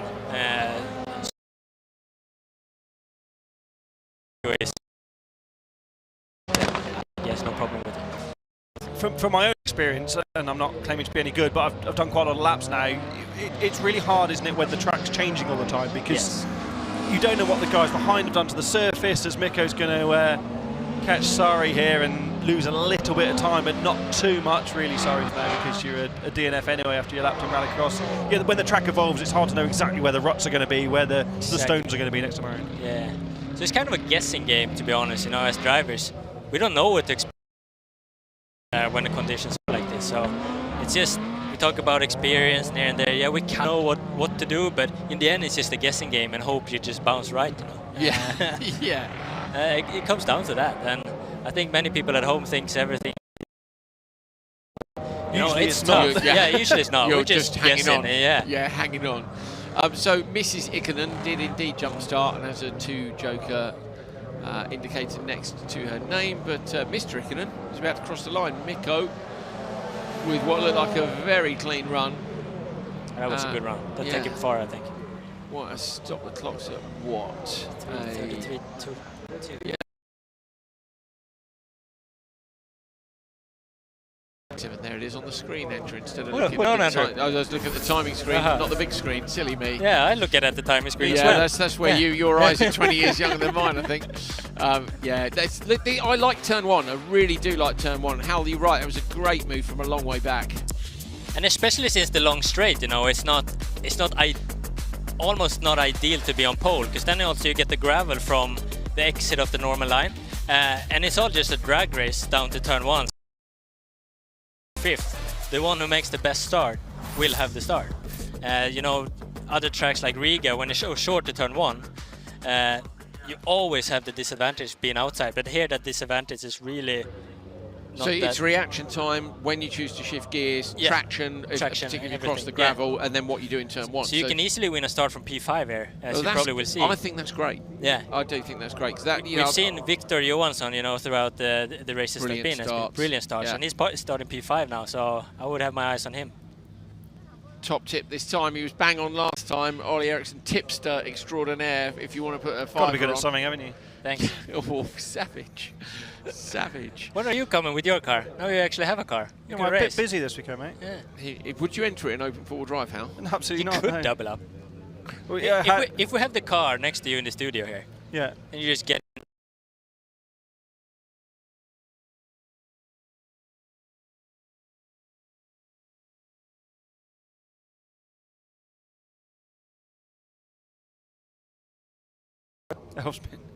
That might be a little That's bit a far. lot of fuel in the van might be to a get up little there. bit far from Beyond my non-existent budget, I'm afraid. Yeah, yeah. All the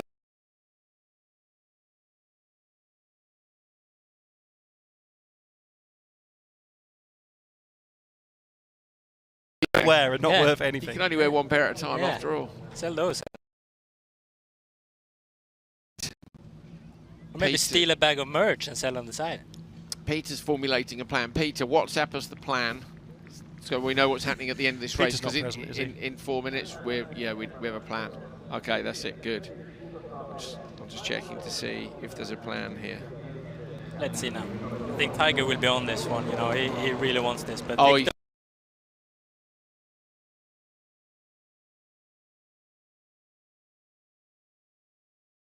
the blue Flames Smurf car.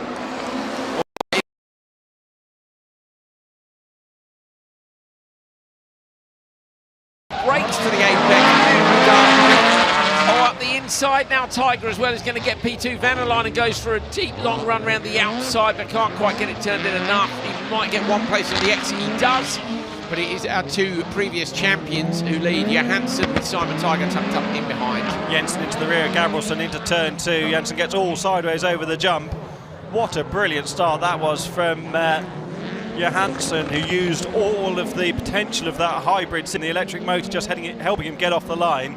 And I think Victor will be in a really good position today with that hybrid motor, being able to help him get out of the low traction, slow corners, whereas Tiger tends to struggle like we saw in Montalegre when it's really low grip and slow corners, like in the final couple of corners in Portugal. the one thing that can speak for Tiger's part is Victor's car is very low. As we've seen throughout, it's a DTM car, as you say. He has the splitter, everything very low to the ground. So when the track gets more rutted, Tiger's car, as everyone's seen, he almost a bit higher. Yeah, it's very high on the front, especially. So the clearance might help them, you know, get some traction as well. So who's your money on?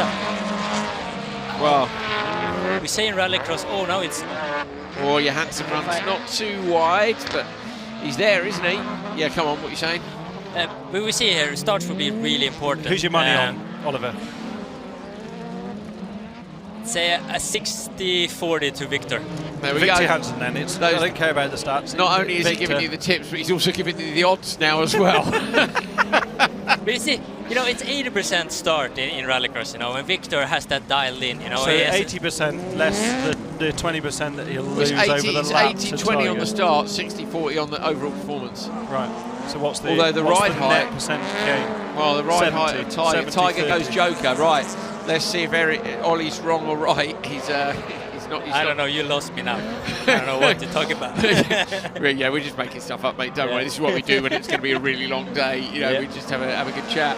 Tiger coming back in from the left-hand side at the merge. It is very straight. The exit from the Joker is straight, isn't it? Yes. Whereas there's a slight right kink off the standard lap. So Johansson has only just gone quicker than Mikko Ikonen did last time around on a 106.1.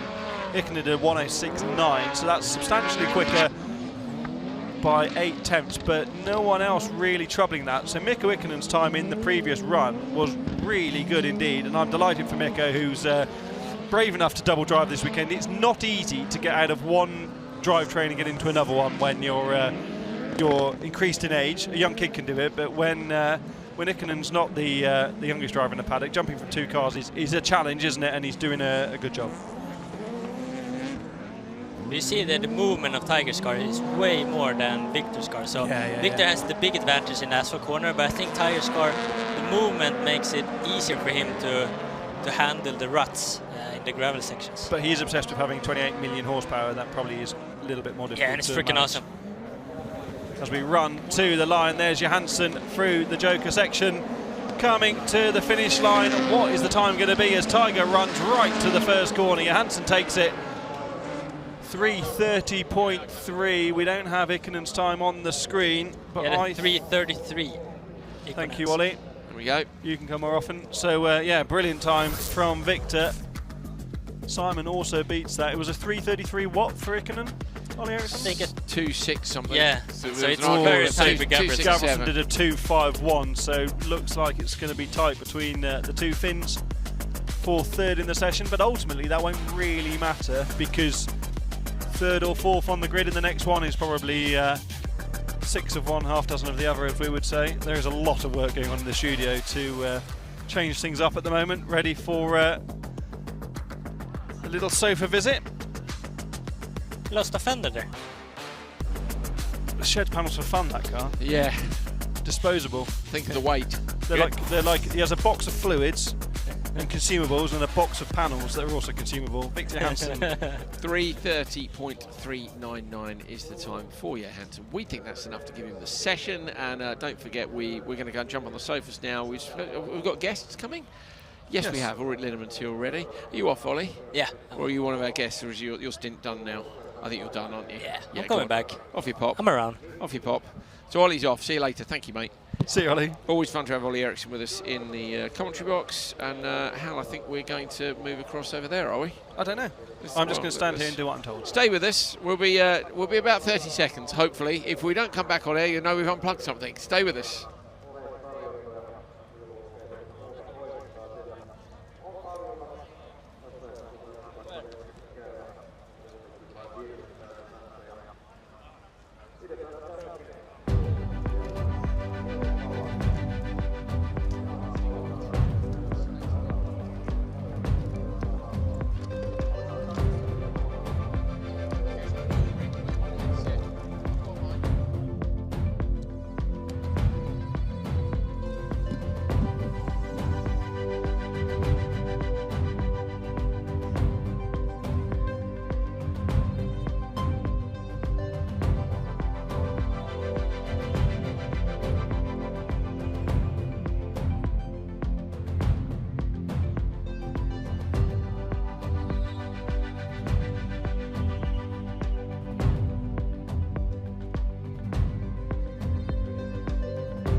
Hello from the studio. We just moved some stuff around. That was chaotic. Lost some stuff, gained some stuff. We've gained a Rainis Nitish and we've gained an Ulrich Lindemann. Ulrich, your microphone's there you on. go, Rainis. Rainis, that's yours. Speak into it. Do you hear me? I can hear you, yeah. Can they hear you in perfecto. Stockholm? Just let us know if you can hear Rallyx in Stockholm. If we get a thumbs up on Rallyx. Are we good on Rallyx? I think we are we? Tommy Howman's here as well. Tommy, come and join in over that side. Wow, now we've got all the guests. Everybody's in the room. Well, what a start to the day. Rallyx, actually, first of all. So have we got audio on Rallyx? Just give us a check on that, please, Stockholm. Rallyx? Yes, do you hear me? Okay. Just tell me. Yes, they can hear you. Okay, perfect. Right, mate, first of all, talk us through what's going on with the track. Obviously, we've explained to the viewers at home about they're working really hard to try and stay on top of it, but we can't let it get away from us, can we? So sometimes you have to intervene. I don't know where to start, how it's going. We've got 10 minutes. It's tough. It's tough and challenging. I saw that it's getting really bad after crosscars, and we sent out the machines to fix 2 corners before two-wheel drive. Otherwise, it couldn't be drivable. But now it was okay. For sure, we are half an hour late, but I think it's better that we prepare the track as much as we can, that drivers don't break the cars and don't roll, because I know how it feels when you sit in the car and drive on this track. It's not much to say, but we try to do everything we can. And now it's also a little bit a mess in communication, because guys in my tower, they communicate with the marshals and towing cars, but they don't have real straight communication with the preparing the track graders. The track graders. Yeah. Then Andreas is running around the track. He don't have any radio. Now I fixed radio for him that they can communicate, and we are sometimes on the phone, sometimes on the radio, sometimes just screaming up there. And but that's a but great everything example. is going forward. That's a great example of the work involved, and it's been tricky, hasn't it, to get this away. Andrew and I were part of some meetings last night in this room where the priorities were to make an event happen and to give the fans at home value for money, the fans here value for money, but also the competitors enough track time and value for money, and that's what you're working so hard to achieve, isn't it? Yeah, I mean, we will try to give as much track time as possible on a good condition racetrack. You know, I think drivers will not be happy driving on a shit track, even that's track time. You know, we have to give quality time, and that's what we try to do. Excellent. Yeah, fair go. Thank you for all the hard work, mate. We appreciate it. Rallyx probably needs to go and do another lap, do you? Yeah, I will join a half-an-hour break. See you later, mate. So Rallyx is going for a half-hour break. Right, very quickly, quick look at the merch again. You can go to shop.rallyx.se. What do you think, Tommy? That's the Beyond Limits, Beyond Borders one. That's the first out flat out, is it, Hal? Yeah, it is. First out flat out in the Kymiring. There's only 68 left now because Ollie Ericsson's nicked one. But this is the full send medal. Thank you very much to Keith and Ed Colton. Ed Colton, who was Group A Rallycross. Hal, I've read the message again in the Irish round of the European Rallycross Championship and on the Nations Cup team as well. Ed, you're a legend. Thanks for watching. And those are the medals which we've been sent. You get one of these, Ulrich and Tommy, if you do something ludicrous. So we don't care about lap time. That's boring. All we want to see you on the lock stops. I want to hear like rev limiters, and then you get a full send medal. Ulrich just doesn't want an engine failure, let's face it. Well, there is that. I'm going to give him one if he makes it to the end of the weekend without an engine blowing up. Problem, okay, yeah. so you will get one if you don't have an engine blow up, Ulrich. I hope I can make it. Yeah, me too. Mate, I can't promise that. No, I know. No promises. Hal was saying it was another tough run for you guys to get to this event. Yeah, it was really tough. We got engine failure before. Yeah, we were just trying to get the power back in, and then we found out that the engine was bad. So out with the engine again, and yeah, we have been working flat out the last week. Last week, I think I have 3 nights without sleep because I was traveling Denmark to Sweden. So yeah. Never give up, I believe. Yeah, I have to work on that. Yeah, what, giving up? I was thinking many times to change to give up. But, change the slogan. It's easy, just take away never. Yeah, so yeah, just cross out never and just give up, and then you can come and join us in the commentary box instead. Yeah. But you are here, mate, and if you look at this monitor and over Andrew's shoulder, we've got a lap of this new Kymiring venue. I know it's the conditions haven't been ideal, but talk us through it from your point of view. This is your helmet cam, isn't it? Yeah, bad start because the launch was too low. Then the straight up to 190. Then hard on the brake. 110 kilometers into the first corner. Then a hairpin into the gravel, the very, very loose gravel. Then left-hander, and then a big jump. You're staying right to the right-hand side here for the jump, aren't you, to open up this next corner and stay out of the ruts? Yeah, that's correct. And the loose gravel is really going away, so it's big stones underneath. We have to raise the car a little bit, not to touch the floor. Here you have a right-hander going into the tarmac, then a fast tarmac corner to the left, and then you have to decide joker on the left. This one is a bad one. Braking too late. Nice. That's the sort of thing we want to see, Ulrich. Yeah. Getting on the hammer. The exit here. Is it enough to get the medal? Not yet. Not quite. Not quite. If we see it in a race, the exit from the Joker is really straight, isn't it? Yeah, that's even faster than on the standard lap. So the standard lap has a slight kink. Are you guys flat through both, or are you having to lift on the exit of the standard lap? No, you can go flat on both, but you get more exit speed on the Joker, so you have more speed on the straight if you're coming from the Joker. Okay. So that can make some strategy, because then it can be a faster heat time if you take the Joker on not the last lap, but the second lap. Because you carry the momentum into the Yeah, vertical. you need the speed. Okay. Two things I wanted to pick up on there. You talked about. Talk us through. You talked about the start being bad. We talk about it a lot in commentary. So much grip. How do you set it up? So you're sitting in the car. The car's in neutral. What happens after you're starting, waiting for the start procedure to go, and then to you being in the start? Put on the first gear, then LS on, then launch on, and then full throttle. Then you have to build up. You have to be waiting to build up the boost, and then This is what lots of people don't understand, isn't it? So in practice, when you're all lined up and the marshal releases the flag, it's quite often 5 seconds before you go, because once you're told to go, you need to wait for the turbo boost to build before you get your optimum It's in launch. between 1 to 3 seconds to build up the maximum boost for the launch, and here you really want a lot of boost because there's so high grip. And you bogged there on the start, so what parameters can you adjust? Obviously you've got the engine mapping as well, but what parameters can you adjust in the car to improve that? I have 9 levels on launch, but I was on the highest, so I had to change something on the laptop to get higher boost and higher revs. So level 10 now. 11. Yeah. I think level 20. But you also adjust your ALS, don't you? Or at least most supercars would adjust the ALS for when you're on the track as well. That's different to the launch, but usually you're adjusting both your launch amount of boost and your LS for around the circuit. Talk about the LS as well. Yeah, the LS is anti-lag. Anti-lag to make not the turbo lag as you have in a normal car when you're going on the throttle and you have to wait for the boost. Here we have some fuel going into the exhaust. That's making the explode. That makes a nice sound, and the flames in the back. What we all love. So so that's what's speeding up the turbo. So when you open the throttle, then you have the maximum boost that you want to go. Yeah.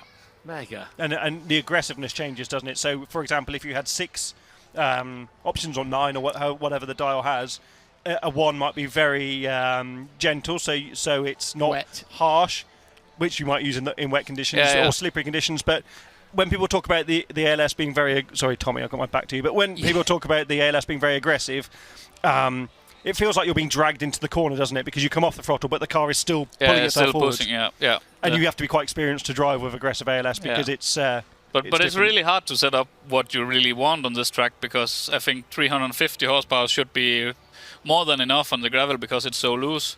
But on the tarmac, there's really high grip tarmac, so you want really a lot of LS on the tarmac. But what he really wants though is to go home with an engine that doesn't need rebuilding. so they won't really exactly, and the big trophy. But thank you, because that's the sort of insight we don't often we don't have time. We don't normally have time to do any of this stuff. That's one of the advantages of not doing a doubleheader. Tommy Howman, you've sat so patiently in the corner over there, like a very polite Finn.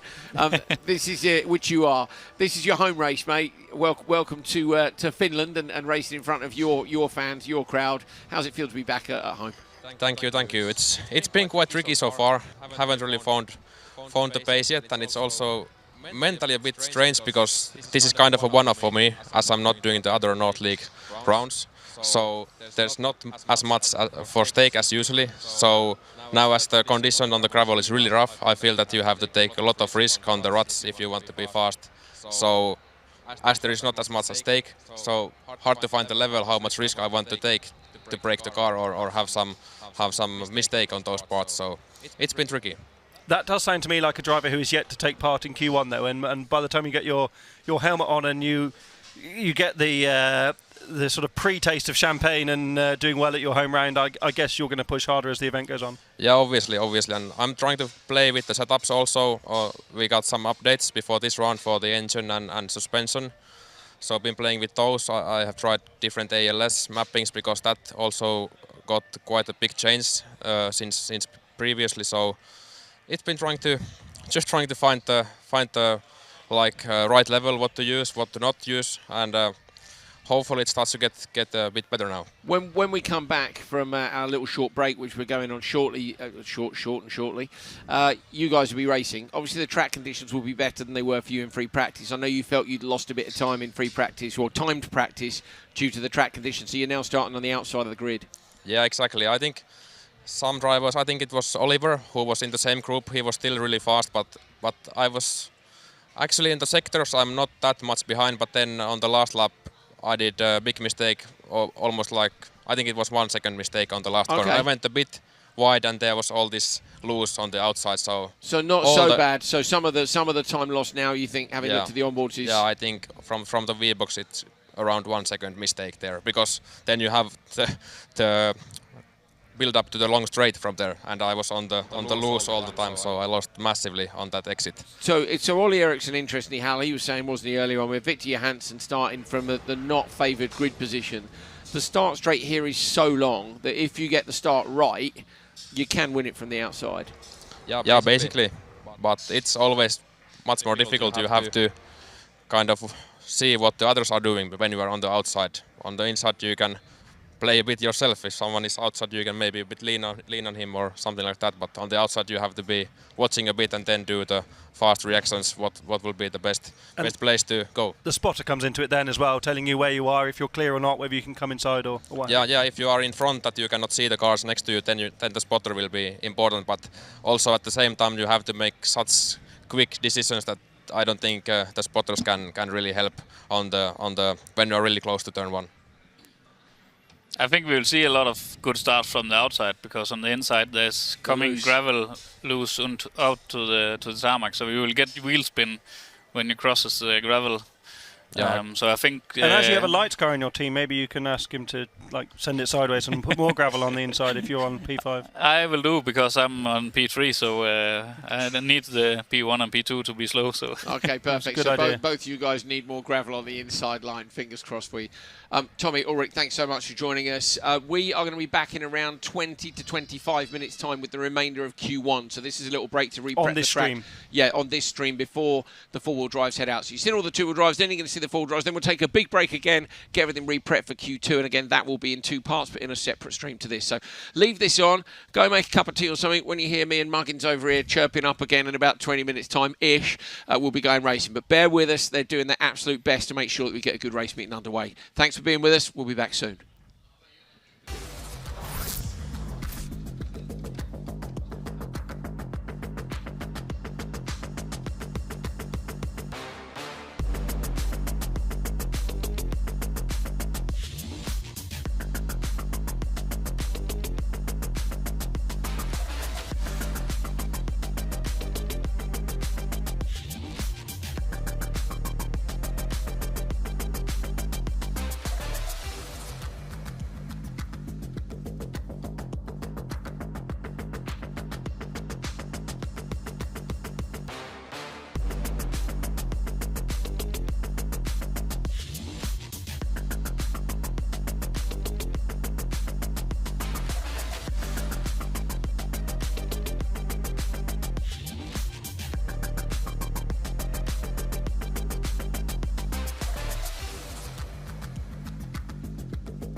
We are ready for Supercar Lights Q1 here at the Kymiring.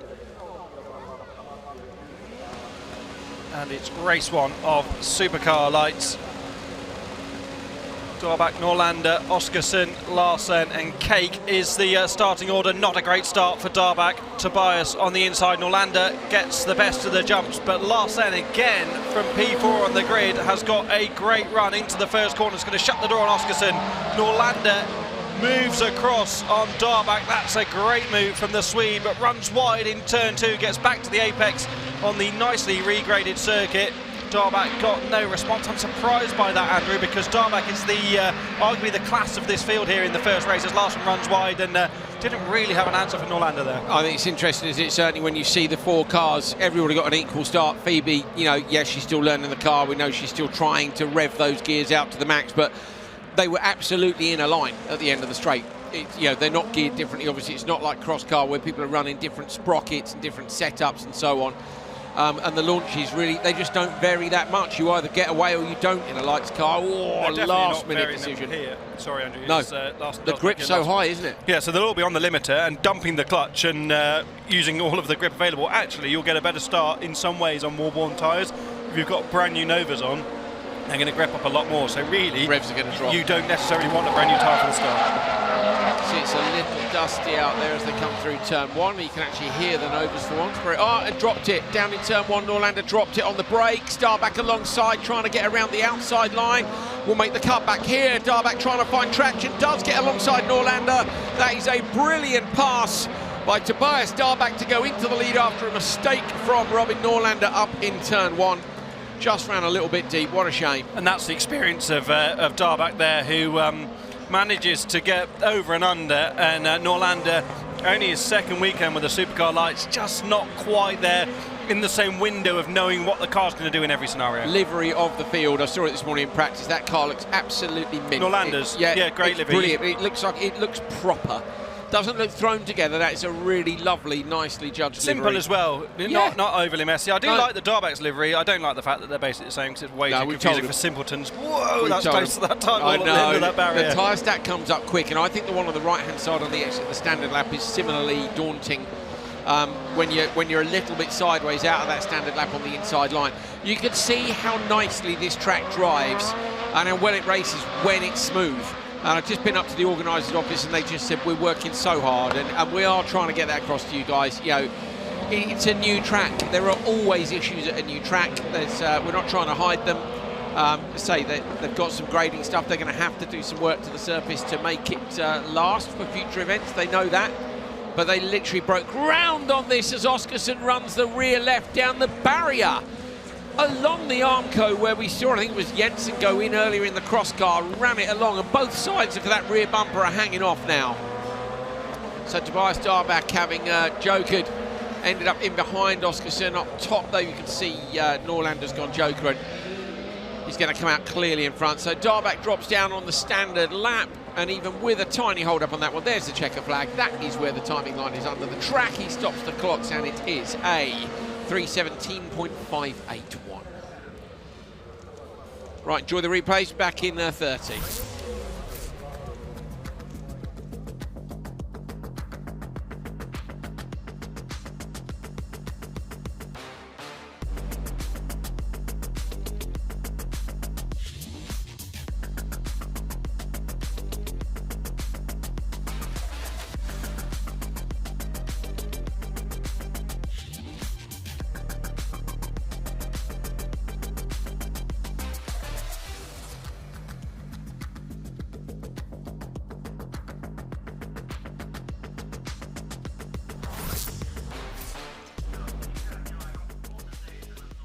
Tobias Darback with the fastest time in the first ever Supercar Lights race here at the Kymiring in Finland.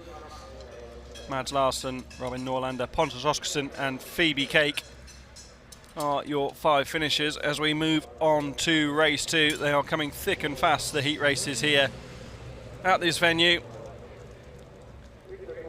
Lucas Anderson on pole position, and there is Norlander's car, who has failed to get off the circuit, so we're going to have a bit of a delay. Is a nice livery.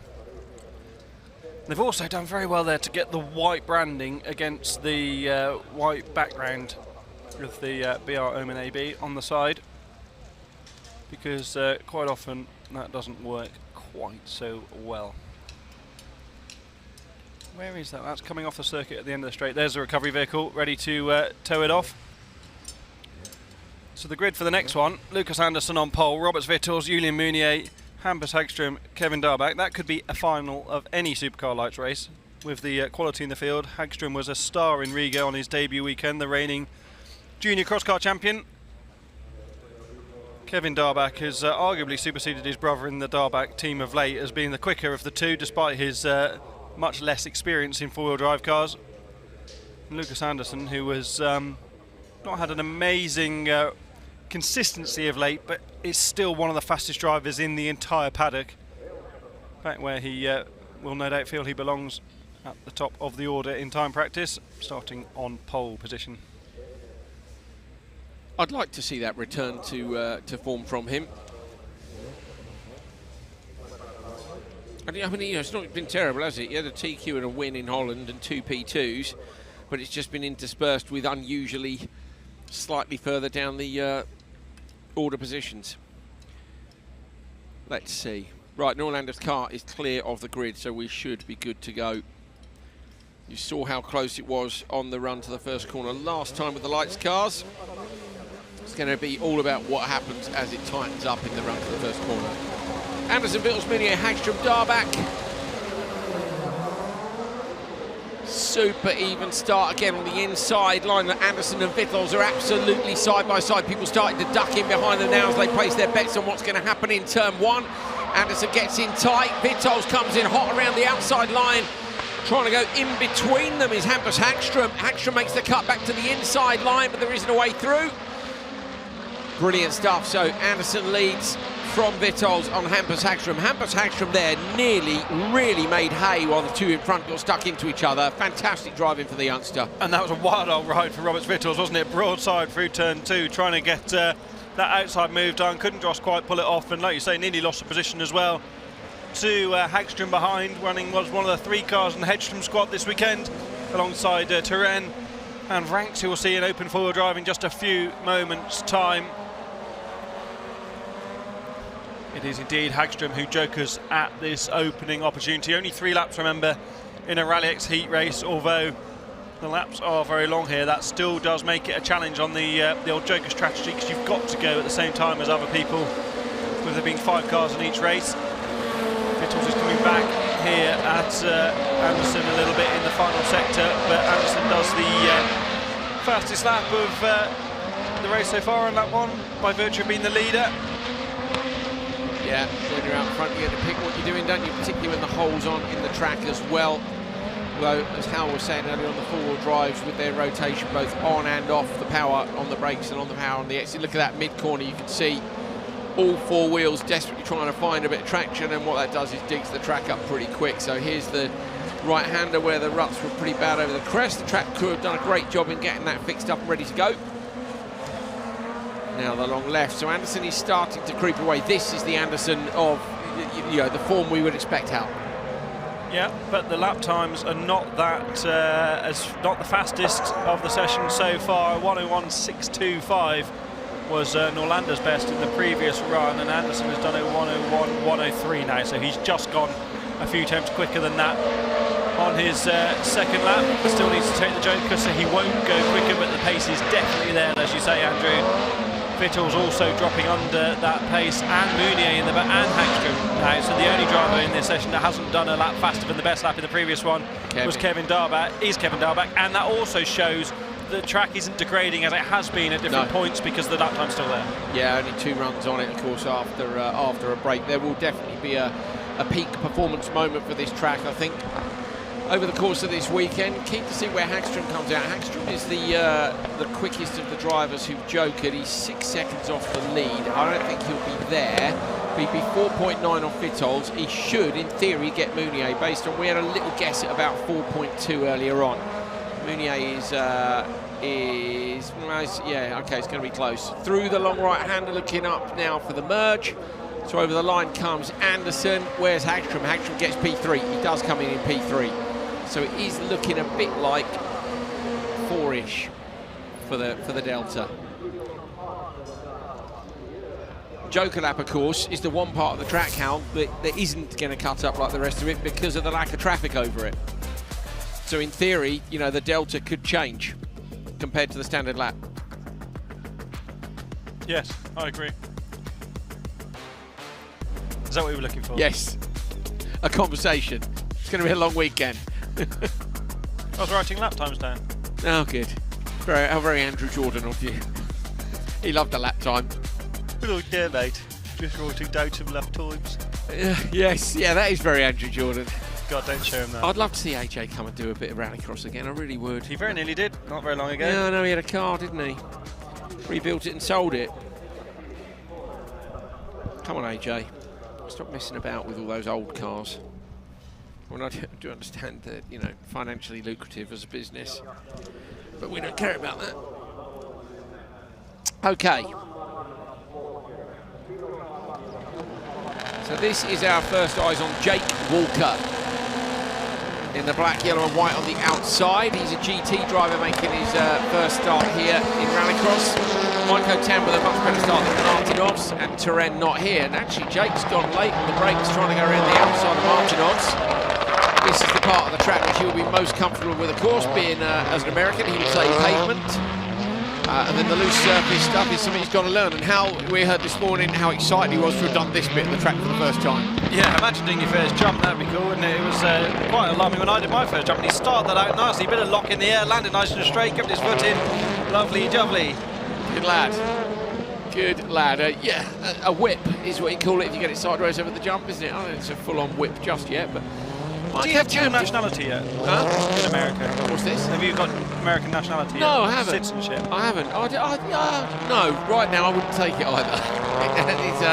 That's a hot mess, as they like to say. I don't even have to get political about it because both sides seem to agree at the minute that it's a bit of a hot mess, don't they? Which is, they love having arguments, don't they, online? I don't get stuck into any of that rubbish. Martinovs didn't hook up the final corner at all there. There's a whole load of understeer in the Alptech Racing built Peugeot 208 and just couldn't get turned in. This is Maiko Tam's opportunity to shine, and the puncture he had in FP2, which is also the time practice session, could really work to Maiko's favour here in the TT Motorsport Ford Fiesta, the M Sport machine, because he is potentially getting the best of the open four drive track conditions here, Andrew, whereas those running later, and who was in the last race? I don't remember. Sideways there, how over the run.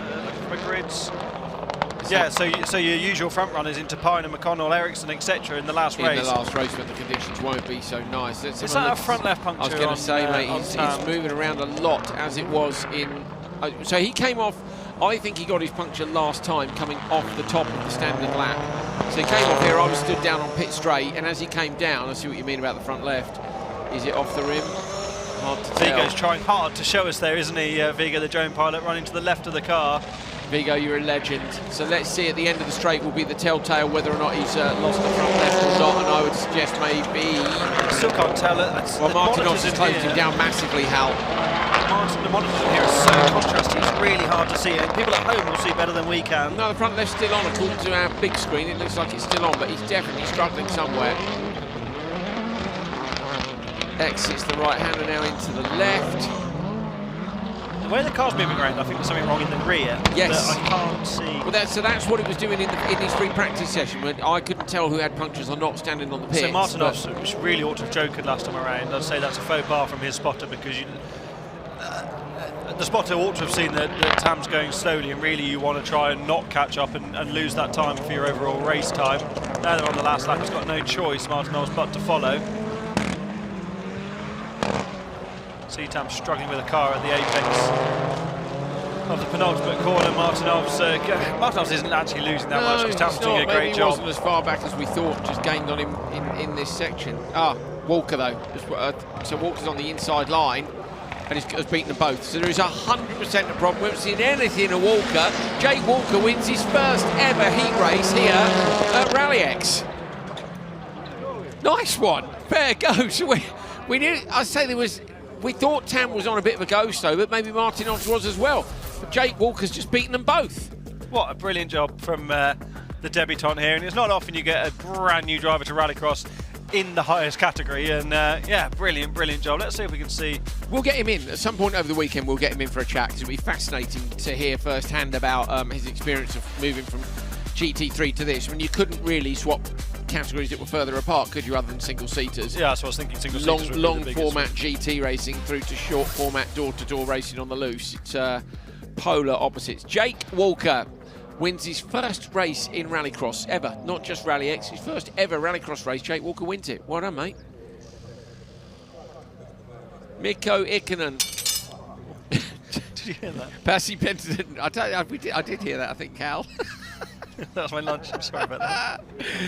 Mikko Ikonen, Pasi Penttinen, Jari Turi and Simon Olsson. I'm willing to bet money that there'll be a social media piece within the next week of me and Hal eating our lunch while the race is going on. And you'll be able to have a good laugh at it.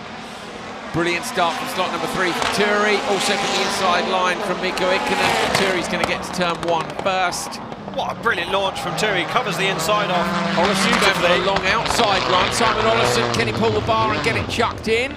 If he does not careful, he's going to lose out again, and he does. He comes in. Everybody on the inside runs wide. Olsson is patient, gets the car turned, and Simon Olsson goes to the whole shot. Fantastic job. And that was a cluster in turn 2, wasn't it? Because Ikonen had a great run around the outside. I think Turi thought, no, you don't, Sunshine, you're not coming around there. Got back in the throttle a bit, ran them both out wide. And that just opened the door up, and there you saw the experience of Simon Olsson, who saw the gap opening, pointed the car at it and drove through it, and that's the sort of racing experience you get in a single plate category like Supercar Lights, where Olsson has been so successful for so many years. Yeah, just sort of said thanks very much, didn't he? I'll have that. He popped in. I wonder how much value that day of testing was to him, how rather than going racing, you know, just having some seat time and playing around with the car a bit, got to be, hasn't it, valuable for it.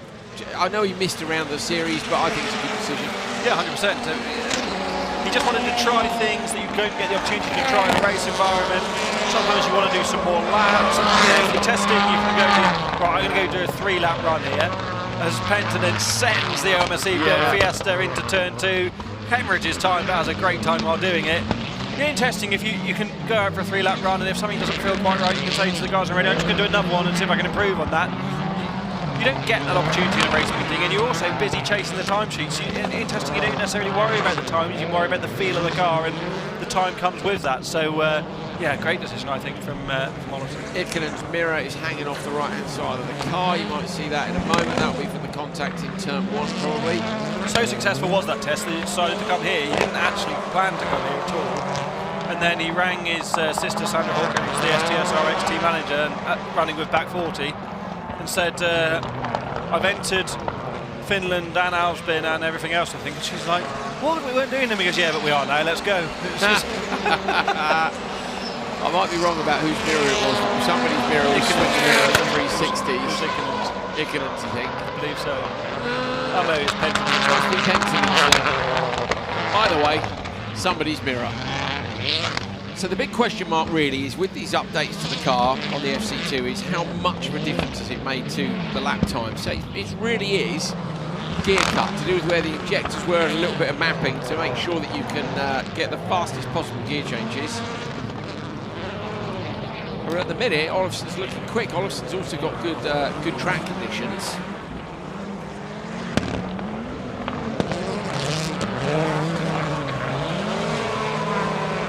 Oh, spin, drops it. Penttinen drops it, comes in just a bit too hot, unless he's got an issue, goes across the grass on the outside, heading into the Joker. Olofsson coming down from the Joker lap now onto the start-finish straight, gets a little bit wide, but he's going to take this one. Simon Olofsson gets the checker flag, target time 3:25, and that's an indicator of his pace, 3:14.7. And 2 FC2 victories in the first 2 open four-wheel drive races. Definitely a problem in that first one though, Hal. There must have been, mustn't there, for Tam and Martinos to be so far off the pace. Win's a win there. Yeah, absolutely, yeah. It is indeed. Watch this from the outside. Turi's start was absolutely mega.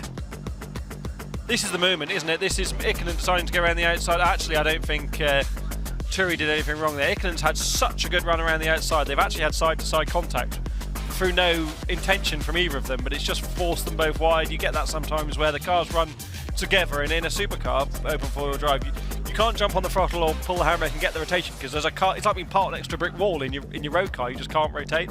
So they both lost time.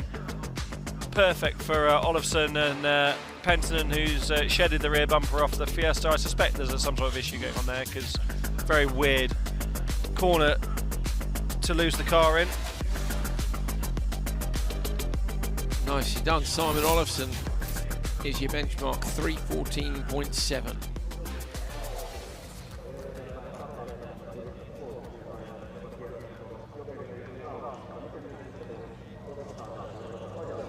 Race 3, Anton Sepper, Victor Vranckx, Ulrich Linnemann, Philip Martinson and Tommy Howman. So only one FC2 in this one. There's been one FC2 in each of the races so far. You got 4 in that final one, which is another good indicator of their pace this weekend. Vranckx gets a little bit mugged by Sepper there, but he's coming back. Linnemann was in the lead, got back behind. Sepper inside. Vranckx on the run to the first corner. Linnemann, very clever look, gets up and then not so clever, runs into the back of Sepper. Sepper goes halfway round. Vranckx goes all the way round the outside, gets to the whole shot. Sepper gets the squeeze from behind. Going to try and come back around the outside. Martin also had contact there as well. That's carnage off the start. And Tommy Howman lost out terribly there. And I have to say, I think while Tommy was in the studio talking to us about being a little conservative, he had the best of the starts, as Martinson's got broken steering and does a very fair job of pulling off the track to the inside. That's a great job from Philly. Well done, mate. Tommy was talking to us about being in that window of being a bit conservative and not really knowing how. He had the best of the starts there, he had the outside. I think Tommy Howman in a big fight to try and win a championship would have sent it around the outside there. Instead he lifted, tried to tuck back in, and ended up in the scrum in the background and actually lost out terribly. So sometimes you're actually better to send it and try and get around. Great tactics from the team. They sent him Joker. Linnemann is crawling on the standard lap, so Linnemann's got a problem after the contact in turn 1. He rode up the back of Sepper. Sepper seems to have got away without damage at the rear, other than that rear arch. Looks okay, and there might be a bit of damage there to geometry, but yeah, Howman's gone Joker Hal, and now we get to see whether or not he's got mega lap time against these two. Oh, in the background, he's very sideways, unusually sideways for Tommy. And looks visibly close as well, doesn't he? He's on a big charge. I wonder if either... well, Vranckx wasn't really in that contact, was he? But Sepper definitely was. Sepper, the fastest driver in FP1 yesterday, was an absolute star in Riga, wasn't he, Sepper? Really, really impressive in that Fabia that just looks so well hooked up. Remember, he raced the Hyundai a couple of years ago with us in Kouvola. But it's Vranckx who remains on the standard lap. Has Howman got the edge here? I think Howman might have got it in the background. They're side by side. Howman on the inside of Sepper. Sepper trying to come around the outside in the Skoda. Howman is later. Sepper is later. Nicely done by Anton, to be fair, there to get around the outside of Howman. I thought Tommy might get that done. Great job from Sepper. You're right, Andrew, that they gave each other plenty of room as well, which is not always the case, is it? So they gave each other enough racing room, let's say. Sepper's car's carrying all the damage of a first couple of corners fight. But has that cost Sepper a little bit? Because he was all over the back of Vranckx, wasn't he? Vranckx will have to Joker this time around, although we've lost any lap times on the timing screen at the moment, so I don't really know how his pace is relative to those behind, but certainly Howman is not as close to Sepper as he was at the merge, and Sepper was much closer to Vranckx than Howman is to Sepper. Coming through to the merge, Vranckx comes out of the Joker on the outside line. Sepper is there already. They're going to be very close, but Vranckx just holds on. That says to me, Hal, that the FC2 does have good pace. Howman, I think, would have been in the mix if he hadn't been mugged in turn 1 a little bit. Remembering these two kind of got away with it. I think it's close. I think it's definitely closer than it was in Latvia between a Supercar and an FC2. So I think Olofsson did a 3:14.7, and I think that was a 3:12, I'm guessing, for Vranckx. I don't actually know. I like that. Is that a total guess, Hal? It is total. I'm enjoying that very much. Hal has had a total. It is a 3:12. We've got no timing screen. 3:12.2. 3:12.2, and Hal was absolutely. That's how good Hal is at Rallycross. He had a guess at the time, and he was 0.2 for a second out. No, I didn't say 2:12 dead. I hadn't finished. 2:12. Well, I was just impressed you were in the. I was impressed it was the right second. It was just a guess. Don't get cocky, kid. It was just a guess based on the fact that Olofsson did a 14, and I thought he went. I'm impressed. I'm genuinely impressed. The timing screen just had a bit of it went for lunch, I think, because it was just showing us nothing. As we did. It was definitely trying to cram its lunch in while the live racing was going on. We've got one race left in this session. This is the longest Q1 ever, isn't it? And then we're going to have a chat with a couple of We've our got open left 2-wheel 2.5 drive hours or something. stars. Oh, wait a minute. What's that? Sorry, Hal? We've got What did you say? Did you say something funny? He's really Hal's now got the giggles because I didn't hear what he said. I just turned around and seen you my with hat. a cap over your Honestly, headphones. I can't. It's so bright in here. I was squinting. I was like, why am I getting a headache? And I've been squinting non-stop for 2 hours. So I've now got a wide open cap on top of my headset. How very American of me. They don't suit me, do they, hats? It's fine. Well, it depends. You're not really wearing it. Oh, look, he's taking photos. Okay, that may well be of the track conditions. But I don't think that's what broke the car. I think that's for his social. I think being buried in the side of another supercar probably didn't do his front steering. That's exactly what I was His front thinking. steering? His front steering, yes, as opposed to his rear steering, which sometimes gets, that sometimes occurs in the first corner too, doesn't it? Get a nice broken toe link. Right, we're going to get this one recovered. We'll be back very soon.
final race of open four-wheel drive in Q1 here at the Kymiring.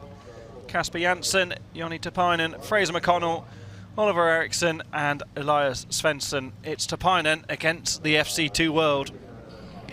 This one should be very interesting. Remember, the FC2s hit the limiter at the end of the straight. Probably not from the start on lap 1. Oh, good judgment off the line from the drone, but down over the gravel into the distance. Fraser McConnell gets the best of the start, fires out in the middle of the grid, but doesn't shut the door. If he'd known it was clear on the inside, he might have done. He comes back under Janssen. Janssen runs wide, Tapainen into the lead. Tapainen runs deep, and then Fraser McConnell runs deep as well. Howell gets attacked by a bug in the commentary box, and Kasper Janssen goes through into the lead. So Janssen leads. And Ollie Eriksson absolutely sent it through turn 3 around the outside. I think Fraser McConnell's got broken rear suspension. Yes, he has. The car's grabbing all over the place. Tapainen lost out badly there, Andrew. Not quite as badly though as McConnell, who is dragging that car through the loose surface section. What a shame. Ollie Eriksson with the black and yellow livery, if you're wondering. Oh, that's gutting for Fraz, isn't it? I thought off the start he could maybe shut the door into turn 1, but the spotters won't be able to see the end of the straight from where he is, and how there's so much going on at the start, you can't just shut the door at that speed and hope there's nobody in there. A big team would send another spotter down there just to spot for the first corner, and I think we maybe see that a little later this weekend as well from some of these. You'd even send your normal spotter down there and send someone else just up to tell you the gaps from the spotter's tower, such is the importance of getting to the inside in the first corner.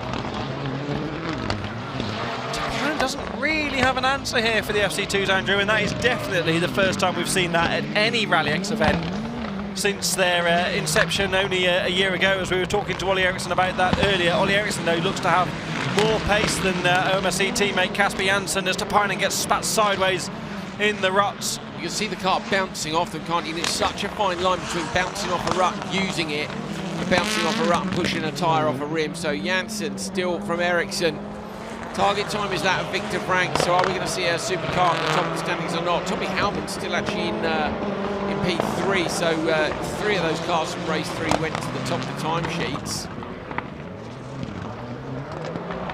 Oh, 2 sideways coming onto the straight from Ollie Eriksson. That's what happens if you just get out in the roost. You can see the rear left kicked up the roost and straightened him out. Elias Svensson slots in, having jokered earlier. He slots in behind Tapainen.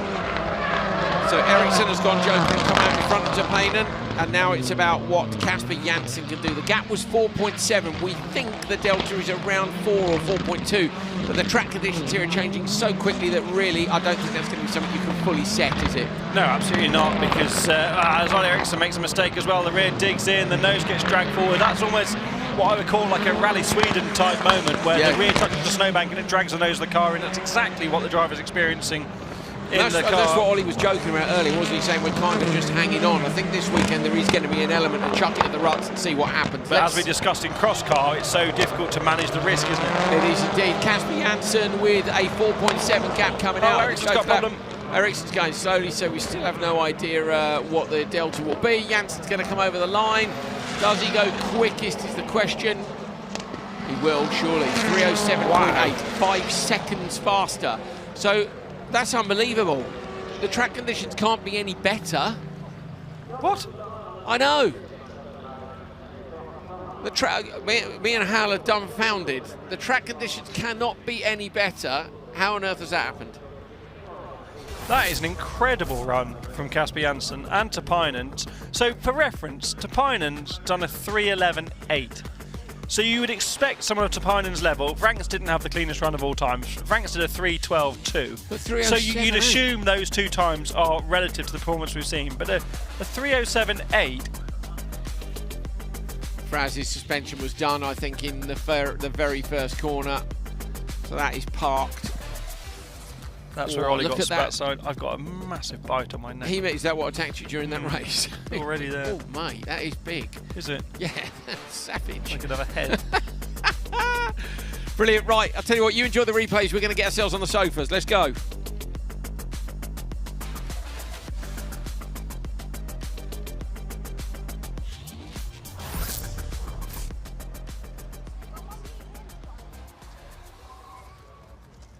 confirmation of the result. Kasper Janssen 307.8 from Joni Tapainen. That is a very good job indeed. I tell you what, one of you can have this headset here. Stick that on, Victor. I'm going to press a load of buttons here. Hal, you're on. Victor, you're on. Tiger, don't worry. Simon, sorry, don't worry. That microphone will work and you'll be golden. We'll come to the studio any moment now once Peter's got his camera sorted out. Oh, ouch, who was that? Oh, that's Victor, yeah. There we go. That's, Classic Victor. I must explain to switch it off when you do that. You've got your hat on, Andrew, by the way. Oh, have I? Thanks, Hal. I'll take it off. That's a good job you told me. Here we are, two of our Open Tour Drive legends, our champions, in fact, of course, Simon Tiger and Victor Johansson. How's it going? Very good. Good. Nice to see you, mate. You too. So, Q1, I think you won it and you were second. Yep.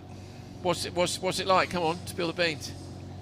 I made a good start. The gravel is a little bit bumpy, but managed to keep it in the right tracks and was first over the finish line, so that's good. The DTM spec Mercedes looked good in turn one. Simon's car maybe looks a bit better for the bumps. Your front splitter is very low, Victor. I grooming the track as I go with my front splitters and like gravel everywhere, so leaving a clean track after me. That's good. Simon, perhaps your car's the right ride height, but maybe quite a lot of power for dealing with such loose gravel. How is it out there? Yeah, well, actually I don't have too much. I lack power now. Okay. Because we have the wastegate is. Yeah, with start we fixed it, but now it's. Before it went too high on the boost and I had too much power and it cut off. And now I have too low boost. So you see on the straight, Victor comes like a rocket and I stay in the back. But I try to make it up on the track, but yeah, try to make it work. The car seems to be working now. I had big problems in Portugal and Holland with the ignition on the car. It was not working, so this is my fourth engine this year in the car. So wow. It's broken 3 times already in only 2 weekends and 1 at home. You have periods like this where it just all goes wrong, don't you? Yeah. And it's not about how you fall down, it's about how you pick yourself back up. Okay, exactly. This weekend's not going perfectly, but actually if it wasn't for the long straight, having low boost here wouldn't be the end of the world? No, not really. I feel on the gravel it's terrible, so you don't need any power at all. It's just loose and bumpy. But yeah, try to make it work. Well, we look forward to that, hopefully. Can you fix it here or no? We'll see. We did some magic with the computer, try to get the boost up, but we'll see on the start if I can hang with Victor or if he goes like a rocket like last time. Are you going to need to build a hybrid system like Victor has built for the starts? Is that the secret? Yeah, maybe a big electric engine in the back, maybe. Victor, is that the secret? Or is it all in the reaction times? I hope it's the reaction time. At the end of the straight, I don't know how much reaction time jumps in. So, I think we got this year a good package. We have a different electric engine this year with a better control system. You can manage the power in a different way. Last year I had a little bit trouble with, mapping for the engine that suited the start because you have so much torque on the line. But with this system I can isolate the start against on the track power. Okay, so you can change. So you're changing the map of the electric motor just for the starts and then for the lap. Yeah, you can say so. Okay. And then it's the engine too, so it's a lot of things going on. I could see Simon's eyes are darting about as he figures out whether or not he needs this. Victor, do you struggle going to sleep at night? Because if you I usually think if someone hasn't got a lot going on, they go to sleep very easily, and that's quite the opposite for you, isn't it? My head is always spinning. You can say that, yes. Like an owl, 360. Wonder if you could do that or this. You're helping to promote the next event, Alpspin, Northern Sweden. Give us a quick rundown of that before we let everybody go, and you guys need to go and get ready for your next session as well. I know what's occurring. Yeah, it's old school track. Love the track there. I think everyone who's driven there really likes it. It's a little bit special, with the high-speed gravel corner. Turn one. Yes. It's the left-hander, but it's proper turn one, isn't it? I don't count the first. There you go. Left. Yes, you see how he's on the same. Yeah, he's on the same page as us. Yeah. Now, I've driven there since I started Rallycross, and I like it a lot. Now as an organizer too, doing all the backstage work and preparing everything. So it's a lot of things going on, but you know, this is the second season running, so we have 1 year under our belt, so it's much more calm this year. You know, we know we can do it. We just need to get everything lined in. You're both from the local area, aren't you? You're up there in the north of Sweden, which hasn't had big rallycross for a long time. How good was it last year to have proper international rallycross back? Yeah, I think it was a really big event. You know, me and Simon are in the event, you know, traveling these last few years. But when you step back, I saw the movies from last season. You know, it's a big happening. You know, yeah. It's such a long time. I remember when I was in Rallyx, when I was a little guy, and I got a poster from Per Eklund with his Saab Clarion. I had it over my bed. That was like awesome. Brilliant. Yes. And Simon, obviously, you travel a lot, all the way down to Portugal, but to race near home is special, isn't it? I bet you're looking forward to that in a couple of weeks. Yeah, it's great. So you can sleep at home. Sleep at home. Everyone can come and watch. The girlfriend and her family and my family. Everyone can. Yeah, it's great. Fantastic. And when you pack up and go home, you can sleep in your own bed. Yeah, you even get home on Sunday night instead of 2 days later. Have time to go fishing at night, and yeah. And I think the best part is like everything coming up to us, like, oh, it's so long, it's long. Well, that's what it's like for us at every event. Now you know. Yeah, now you know what it's like for them. So there you go, sleeping in your own bed. Don't underrate it. It's an awesome thing. Join us at around 2:45 roughly. They're getting that track ready, and we'll be good to go for Q2. We'll see you then.